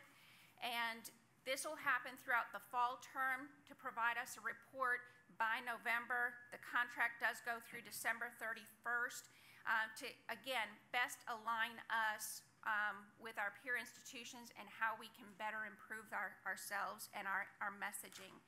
The fee is $38,500 plus actual travel and out-of-pocket expenses. Are there any additional questions I could answer with respect to this item? And I believe we are discussing, Chairman Francis, moving that number because it's 38.5 up so that we're not having to do action items in the future. Is that fair? We're evaluating that? Or? I don't know about that. It's over our threshold, so it's coming in front of the board, over our threshold of 25,000. I mentioned here, we had a fairly robust discussion about what were the deliverables from the 2012 contract. Correct. What were the results? Because I believe we actually went backwards, unfortunately. But this is a best-in-class consulting firm who's trying to educate us on not only what we should be doing to move up, but how we should report. Because there's a lot of kind of stuff going on in the reporting. We want to make sure that we are compliant with the rules, but putting our best foot forward. Any other questions or comments? I get a motion to approve the item as presented. So moved. Second? Motion and a second. All in favor say aye. Aye. Aye. Those opposed? Motion carries. Mrs. Harkey, please present item number 5. This item is to request the board to approve a new revenue contract with Covenant Health System for Texas Tech University Health Sciences Center to provide acute care, general surgery, and trauma services at Covenant Medical Center's Lubbock location. TTU-HSC will provide on-site care with one surgeon staffed on-site 24/7, 365 days for the year, and they will be there to provide that acute care and general surgery and trauma surgery coverage for those patients who do not have a preferred surgeon on staff at the hospital. TTU-HSC will utilize 5 surgeons, 2 advanced practice providers, and 2 resident physicians to provide these services, and the annualized value of the contract is expected to be approximately $2.6 million. It is exceeding the $1 million threshold, therefore before you for approval. Thank you, ma'am. Are there any questions? Hearing no questions, is there a motion to approve the item as presented? So moved. Second. Motion and a second. All in favor say aye. Aye. Those opposed? Motion carries. Mrs. Harkey, please present item number 6. This item is to request approval by the board for a revenue contract with the Department of Veterans Affairs for Texas Tech University Health Sciences Center to provide on-site ophthalmology and retina services at the VA facility in Big Springs. We've been providing these services since fiscal year 2000, and the current contract ends on August 31st, 2017. The proposed contract is for 1 year and provides the VA with unilateral rights to exercise 4 one-year option periods. The amount of the contract for the base period and all the option years totals $2.3 million, as is outlined in the board item. It's before you because we don't have an out clause in this, which is by the VA standards. Okay. Any questions? Your motion to approve. So moved. Second? Motion and a second. All in favor say aye. Aye. Those opposed? Motion carries. Mrs. Harkey, please present item number 7. This item is to request the board to authorize the presidents of Texas Tech University Health Sciences Center, Texas Tech University Health Science Center at El Paso, and Angelo State University to execute contracts with GCA Education Services of Texas and ABM Texas General Services to provide custodial contracts at each custodial services at each institution. The current custodial contracts at these institutions are expiring on August 31st. There was a joint custodial services solicitation that was conducted by the institutions, and they recommend award based on best value consideration to GCA and ABM. The contracts have 2-year initial terms with 5 one-year extensions, and the contracts exceed $1 million and therefore are before you for approval. Any questions regarding this item? Hearing no questions, is there a motion? So move. Second. Motion and a second. All those in favor say aye. Aye. Aye. Those opposed? Motion carries. Mrs. Harkey, I'd like to say thank you. It's a pleasure working with you this go around. You've had big shoes to fill with Mr. No. So we miss it. Dr. No. I was trying to demote him, I guess. Dr. Lang, would you please present item number 8, please? Yes, sir. Before we go to item number 8, just have you review item number 7 to note that we have less dirt than they do at the Health Science Center here in Lubbock. Okay. All right, Ted. We're requesting that you allow me to approve a master service agreement with El Paso County Clinical Services. This is a healthcare organization that operates University Medical Center in El Paso. That's our academic teaching hospital, at which our faculty perform services and our residents rotate. We provide services for UMC in 10 different specialties that are depicted here, and the contract is up for renewal. We're asking for 2 years at $92,504,800. That obviously exceeds the contract total of $1 million, so we're asking for your approval. Any questions regarding this $92 million item? Move approval. Hearing a motion and a second, all in favor say aye. Aye. Those opposed? Motion carries. Dr. Lane, please present the next item. Very similarly, this is a physician service agreement or a master service agreement with El Paso Children's Hospital, where again, they're our teaching partner or teaching hospital partner for pediatric services, where again, our faculty render services and our residents rotate as well. The amount for this contract will be about $25,684,907 over a 2-year period. Thank you, sir. Are there any questions? Motion to approve? So move. Second. Motion and second. All in favor say aye. Aye. Those opposed? Motion carries. Mr. Barnes, please present item number 10. Item number 10 is a request to revise Regent Rule Chapter 7 with regards to consulting contracts of $25,000 or less. As currently prescribed, those notices are sent to the chair of the board and chair of the Finance Administration Committee. The request is to delegate the review of that to the Vice Chancellor and Chief Financial Officer of the system. There is no change with regards to reporting that to the board at the next board meeting, just the required notice and review at the Vice Chancellor and CFO level. Any questions? This came up out of discussions that myself and Chairman Steinmetz had. We're getting items for $600 sent to us for some that technically called a consulting contract that may be to pay for some service that was going to take place. It's not material.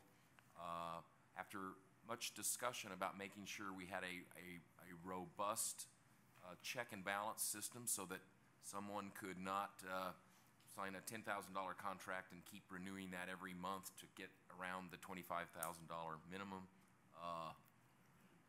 We feel confident that there is a trust plus verify system in place for these small day-to-day things to be handled by staff, and things over $25,000 come to us. We are very focused on these consulting contracts, but we think under $25,000 needs to be handled by the appropriate people in the system.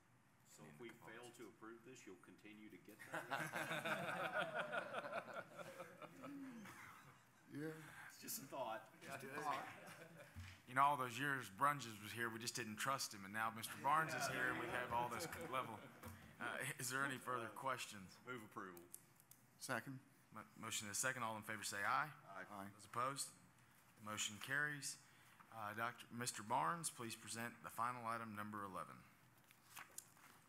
Yes, I want to take an opportunity in working with Regent Lewis, who is your appointment to the Investment Advisory Council, to talk a little bit about endowments and specifically the investment strategy related to those.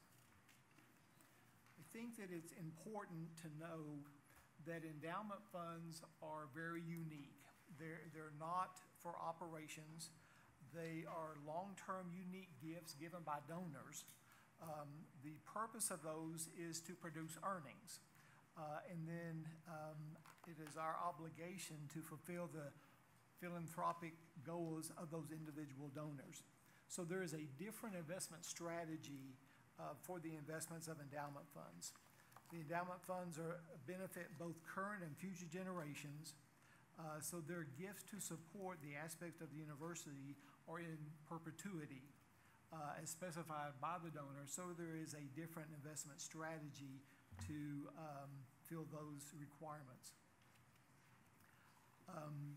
The purpose of the endowment and the long-term investment fund would be to invest those in a diversified investment strategy that continues to grow those initial donors by the individual, those contributions by the individual donors, to produce income that is specified by the donors, to provide stable funding over time. And I think the easy example is to look at that as scholarship funds. And I think the strategy we'll talk a little bit about as you look to see from an investment strategy how you increase that initial gift to provide the value of that scholarship fund into the future. This is just a look over the last 20 years since we became a system. We're now at $1.15 billion. You can see the change in there. A couple of items I might just point out. In 2014, we had some very large contributions, Talkington and Bear Crop Science. The last 2 years, a little variance just due to the performance of the long-term investment fund and the value of those securities. Want to show this to you just a little bit and make a couple of points on this. This is total philanthropic giving, which includes gift in kinds. I think it's really important to understand what has happened in the last few years. If you look at our traditions, a Vision and Tradition campaign that ran from 2006 to 13, of the total that you see there, 19.4% were gift in kinds. 2011, you see the spike there. That was a $90 million gift in kind software.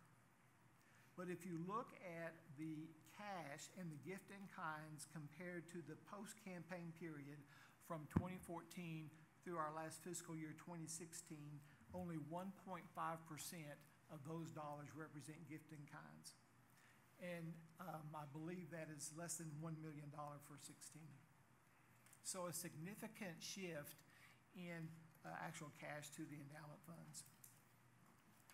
If you look at the different pieces represented in the endowment fund, you see Texas Tech University Foundation, which is the largest, TTU, Carr Foundation, Health Science Centers, ASU and ASU Foundation. The Alumni Association also invests their funds in the long-term fund. I think I will make just a little note here. On this one, funds held by others, that's $22 million. That is included in endowments that benefit the institutions, but those are not managed by our long-term fund. More than 50% of that $65 million is the tobacco funds for the Health Science Center, and that's managed by UTMCO.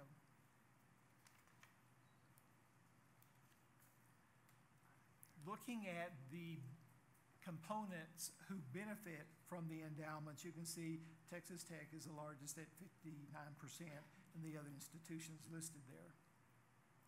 I think it's also interesting, and again, these are funds directed by donors. So scholarships and fellowships, 46% of our total endowment funds are restricted to scholarships and fellowships. You can see the other chairs, academic support, and those are typically gifts given to the colleges, to the deans for general use in their colleges. How did we get to our 1.1 billion? I want to kind of set the stage for the boards and the IEC investment strategy. We had donors, actual cash, that represents $908 million of the 1.1 billion. But due to the board's investment strategy, we have grown the endowment by 21% from that investment strategy. So what that means is that after we pay the distributions to the component institutions, our investments have grown the endowment by 21% over the 20-year history. We talk a lot about rate of return, and quite frankly, you would think that would be a simple question, but it's not. There are really, in the endowment world, three different rates of return: the simple rate of return, the internal rate of return, and the time-weighted return. You can see the definitions here, but very briefly, the simple rate of return is simply the change in market value. The internal rate of return factors in cash inflows and outflows, but it's not a really good, effective measure for the investment managers. And then the total, the time-weighted return really focuses on the investment manager, and it's taking the first dollar invested and over many years looking to see how those investments and those investment managers has performed. It does not include cash inflow and outflow. It's really a true measurement of the manager. If you look at this, and I have another slide that depicts this a little differently, but I think the thing that we want to highlight here is the blended index of 60-40, which 60% is stock. In the ACWI reference, there is the All-Country World Index, and then the bond fund. So it's a split of 60% stock and 40% bonds. That would be a passive management style for investing. So if you look at the TTU endowment, you can see in the red those years that we have performed much better than the index of 60-40. So that highlights a active management or investment style.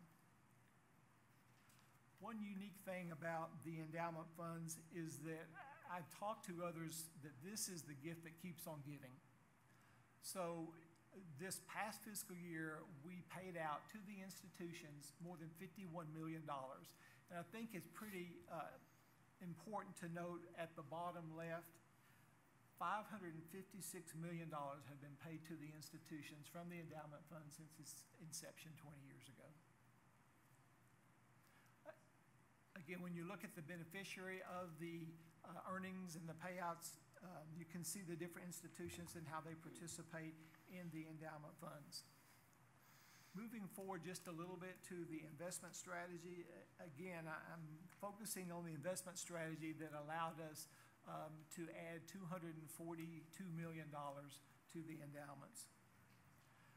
Just mechanically, the endowment fund works like a mutual fund. The value of the endowment is translated into units, and as donations are made into that, then those donations become unitized, and that's the basis for the calculations for the payout. Per your direction, the long-term investment fund oversight for the different levels of approvals are articulated on page 16. So I think the question is, how are we doing? So you can see the asset allocation, and we are very highly diversified. It's a complex investment strategy, but the results are really paying off, I think. As you look in the graph below about the center where it says fiscal year to date, that would be as of May 31st, comparing September 1st of 2016 through May 31st, 2017, 8.88%. The Nakubo period, which always is June 30th, at 12.46%.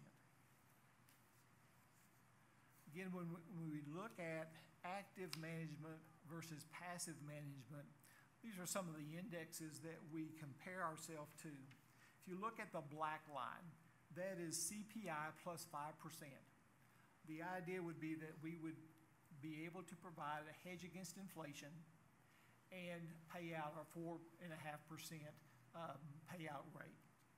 So taking that $1 and expanding it from 1996 through 2016, you can see the black line.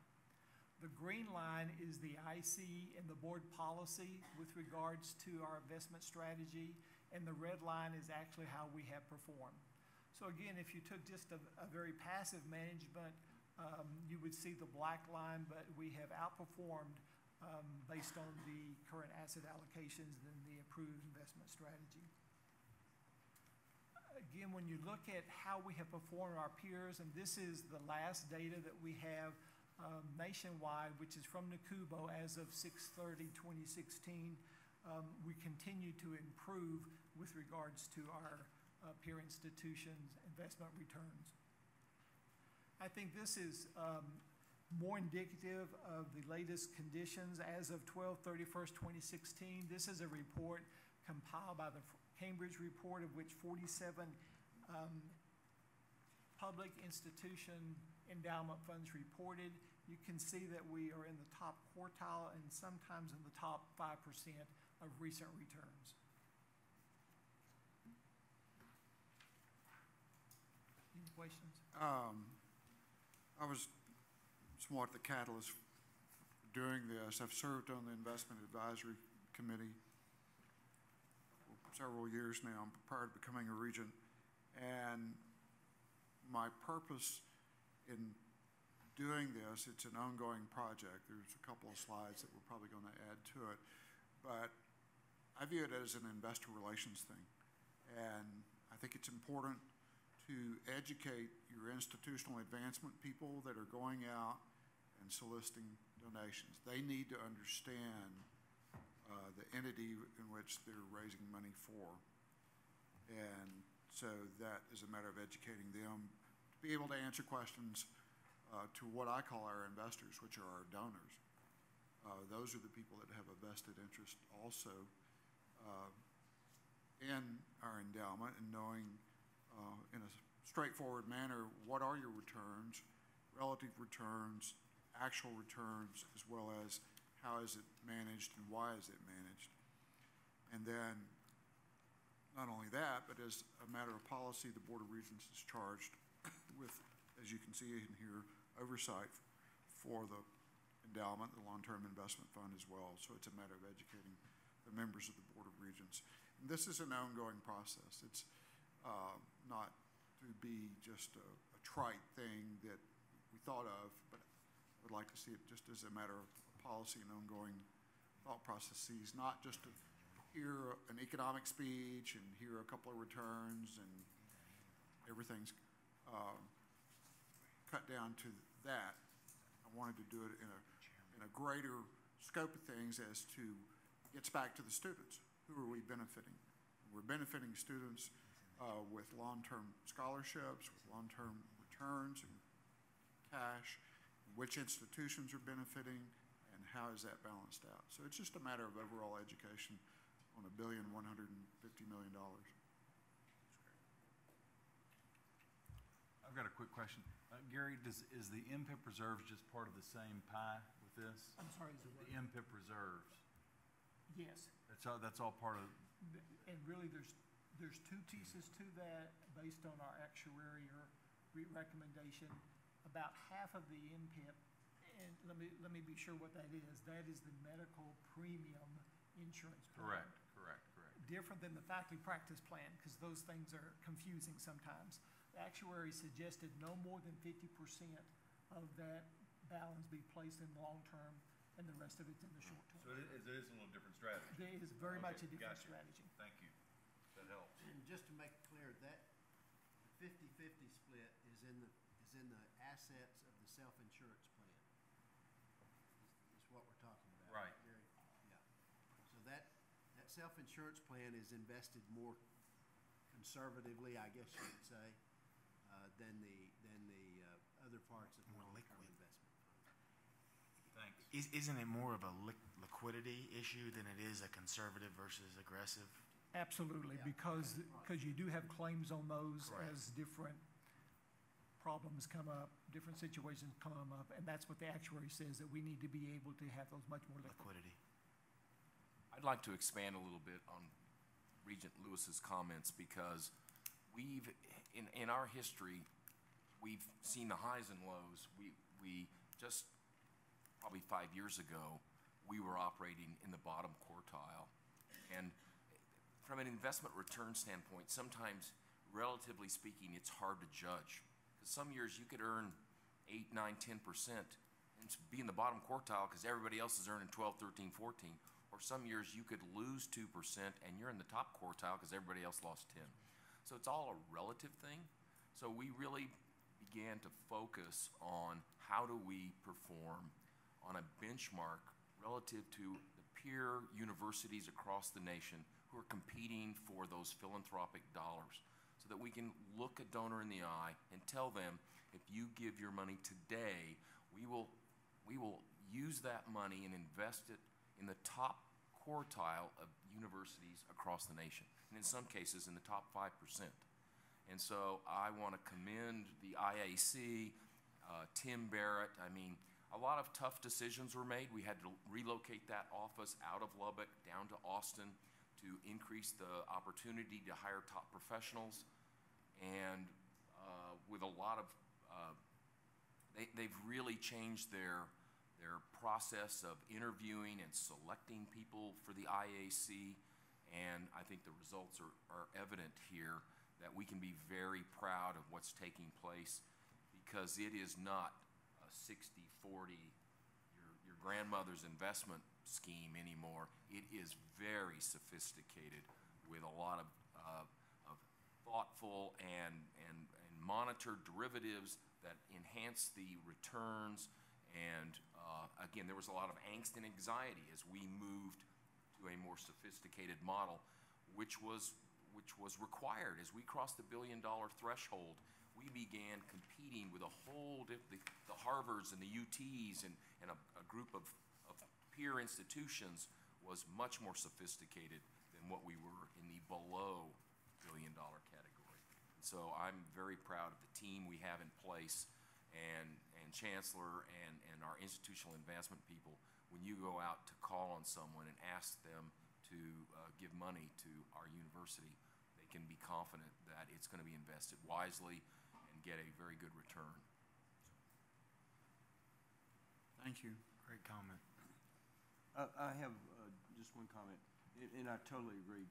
Some of the things are so sophisticated. I have 2 finance degrees. I had to when I was on the investment committee, I had to go get people to advise me on what's happened. But at the same time, our payout ratio has been about 4.5%. Is that policy? It is. Yes, it is. Okay, so our policy is 4.5%. Is that something that we should at least think about, whether or not it should be, I'm going to arbitrarily say 4 to 5 or 3.5 to 5.5? That, you know, in years where you have poor performance, you change it. In years where you have good performance, you could change it. The other thing to take into consideration is, yes, we want a growing endowment, and we feel comfortable about how it's being run, but you also want to be able to accomplish your objective as you grow. And and are we really, as regents and as administrators, fulfilling our role to students primarily, since roughly 50% goes to scholarships, if all of a sudden we look up and we're at $2 billion, but we've grown the endowment so much faster than how we've allocated it. And I don't have the answers. I'm just saying that I think that we should talk about this in terms of flexibility. And if our main objective is just to grow the endowment, that's one thing. But are we not penalizing ourselves if we're sacrificing what we could be doing just to grow the endowment? May I Go, Regent Lewis. somewhat address that? In regard to the formula and the thoughts, endowments are long-term in nature to begin with, and therefore we have a proactive managed endowment, and the equity, debt, credit, private, public aspects of it are mixed, and we're advised not only with our own staff but also in EPC. But point is that it is number one, protect the principal plus generate a return, but nevertheless, it is a proactive managed fund for the long term. And then in keeping with that, you know, people will look and say, well, the stock market's up 12%, equity market's up 12%, our overall fund is up only 5%, but we have a balanced fund. And it's proactively managed. But my point is, in regard to distributions, the 4.5% is somewhat compared to longer-term returns on the portfolio itself, and it's smoothed or trend line. In other words, I believe it's based on the value on a trailing 12-month over a 3-year time frame, 12 quarters? 12 quarters. Yes, so a 3-year time frame. So if it goes from a billion to $1.2 billion and back to $1.1 billion, then we will look at it as $1.1 billion each year on a rolling forward basis at that 4.5%. So it's designed to smooth the volatility out and grow on a trend line basis with the asset base itself. I understand 3-year average, obviously, but at the same time, I do think that, you know, my fundamental question is the same, and I do think that if you look at returns over a 70-year period from the equity markets, it's something on the order of about 8%. And we're clearly not doing 60-40 or 70-30 here. We're doing a lot more sophisticated things, and therefore our returns should be higher as a result of that. Now, it shouldn't be 8% because we're not all equity, but it shouldn't, you know, right now long-term bond rates are very low. Right.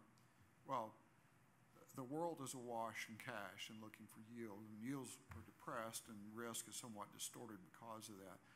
One current trend that is a risk, I mean, there would be a contingency that would say, well, why have proactive management? Why don't you just index everything? You could use ETFs, or you could cut your staff cost, and you could just index and go with it. And so on a relative performance basis, you would be at whatever the benchmark is. You wouldn't perform less than the benchmark, but you wouldn't outperform the benchmark either. You would be right on it. And so a lot of people have adopted that. And I can't remember the exact numbers, but maybe out of the body of money in management, maybe 40-some-odd% has trended over into index funds. You're talking about trillions of dollars. And so people are now beginning to clue up a little bit about, well, that's so passive from a management standpoint. The active pool of money being managed is smaller, it's shrunk. And therefore, the active pool of management is becoming distorted because it's kind of the tail wagging the dog in a way, in the sense that if you have 60% of the money being proactively managed, and those returns and what that money is going into is actually impacting 100% of the money.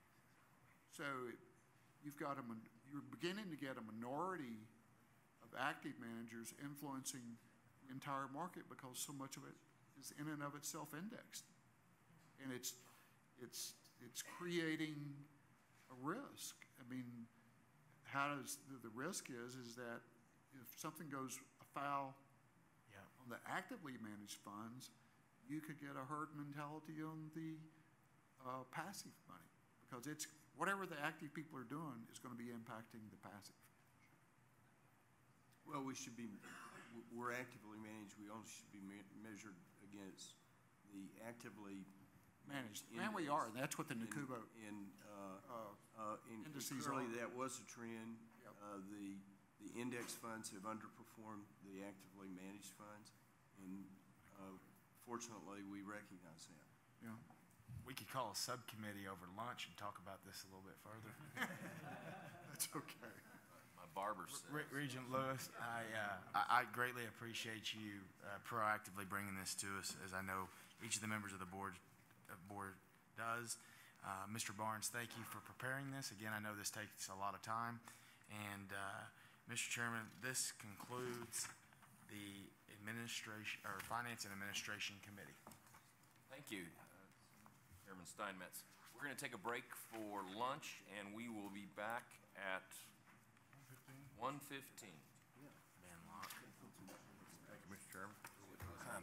And for everyone's understanding, at 1:15, we're going to go into executive session. So we're effectively going to be finished for much of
Texas Tech University system is now called to order. The board will convene in executive session as authorized by sections 551071, 551073, and 551074 of the Texas Government Code. Thanks, Chairman. All right.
board will now reconvene into open session.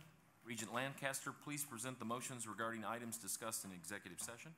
Mr. Chairman, have one motion. Having determined that revised employment agreements with the presidents of Angelo State University, Texas Tech University Health Science Center, Texas Tech University Health Science Center at El Paso, and Texas Tech University are in the best interest of the institutions, I move that the Chancellor be authorized to conclude the negotiations and execute a revised employment agreement with Dr. Brian May, Dr. Ted Mitchell, Dr. Richard Lang, and Dr. Lawrence Skuvenek under the terms and conditions set forth in executive session. Is that a motion? Is there a second? Yes, second. All those in favor say aye. Aye. Any opposed? Motion passes. Thank you, Regent Lancaster. The meeting of the Board of Regents will now recess. The meeting of the board will reconvene on Friday, August 11th at 8:30 a.m.